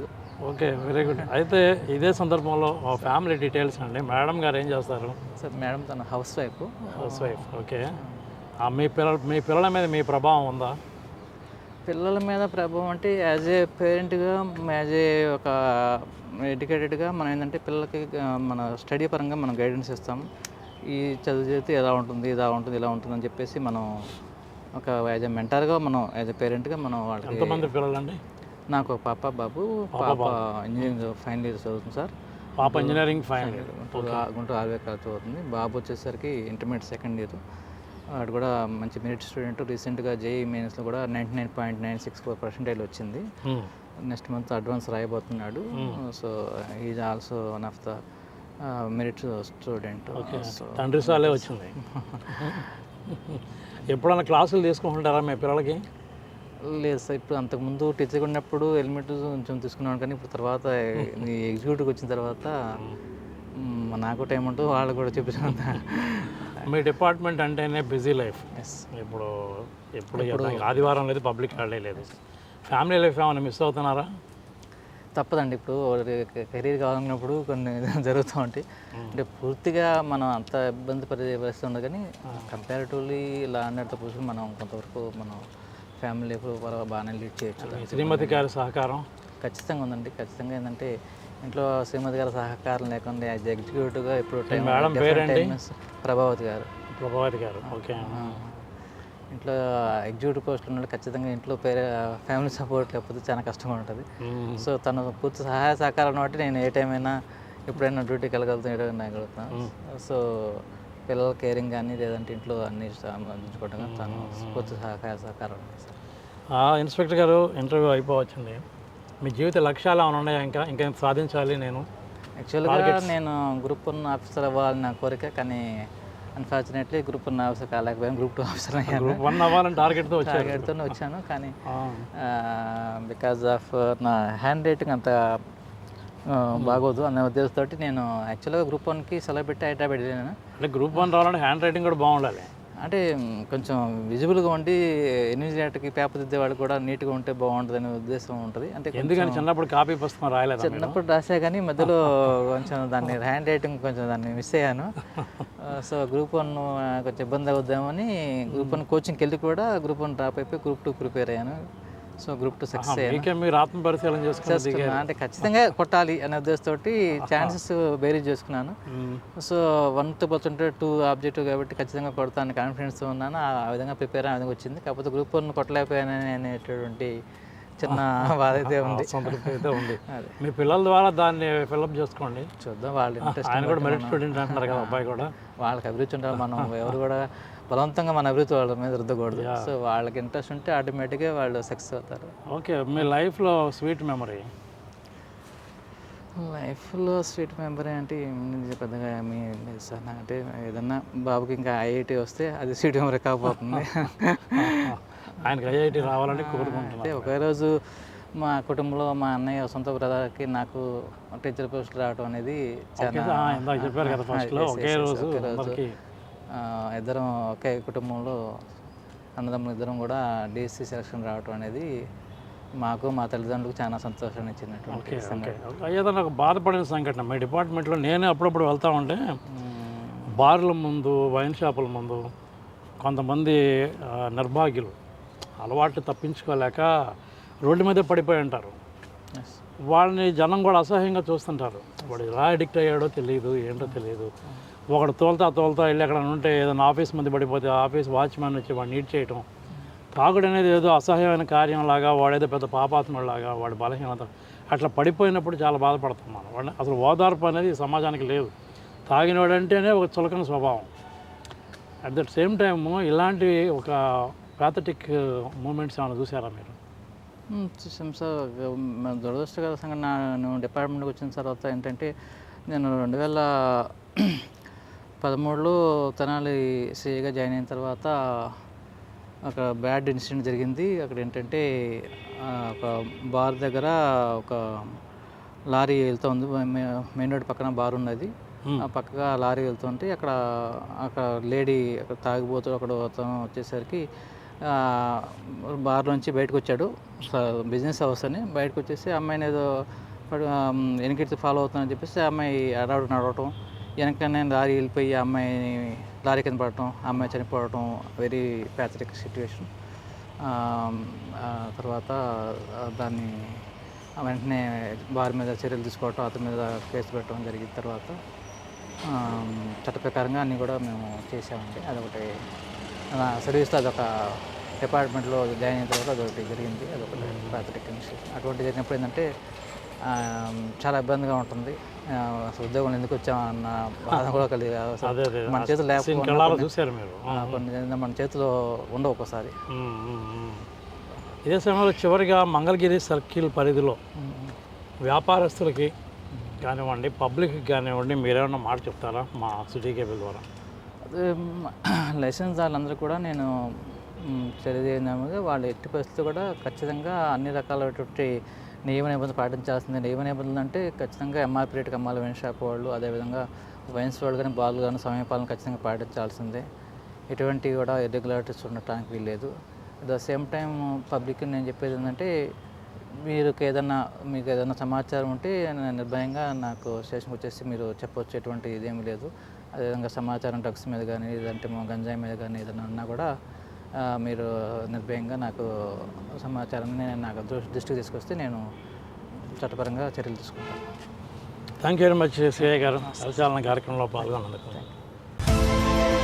Duty minded officer Mangalagiri excise and prohibition circle inspector G Veeranjaneyulu గారికి అభినందన శుభాకాంక్షలతో వల్లభనేని భార్గవ్, మోదుగుల శేషుబాబు, కొమ్మారెడ్డి రంగబాబు, సాయి సూర్య వైన్స్, గౌతమ బుద్ధ రోడ్, మంగళగిరి. స్నేహశీలి, విద్యావంతులు ఎక్సైజ్ సిఐ వీరాంజనేయులు గారికి అభినందనలతో Korimella Koteswararao, Bhimineni Surendra, Mannava Raghavendra, Sai Surya restaurant and bar, Mangalagiri. నిజాయితీగా సేవలందించే ఎక్సైజ్ సిఐ వీరాంజనేయులు గారికి అభినందన శుభాకాంక్షలతో పాలేపు వీరేంద్రనాథ్ బాబీ, పెనుమాక మరియు ఆవల రవికిరణ్, కృష్ణాయపాలెం, భారతీ వైన్స్, శర్మధాబా వద్ద, ఎర్రబాలెం.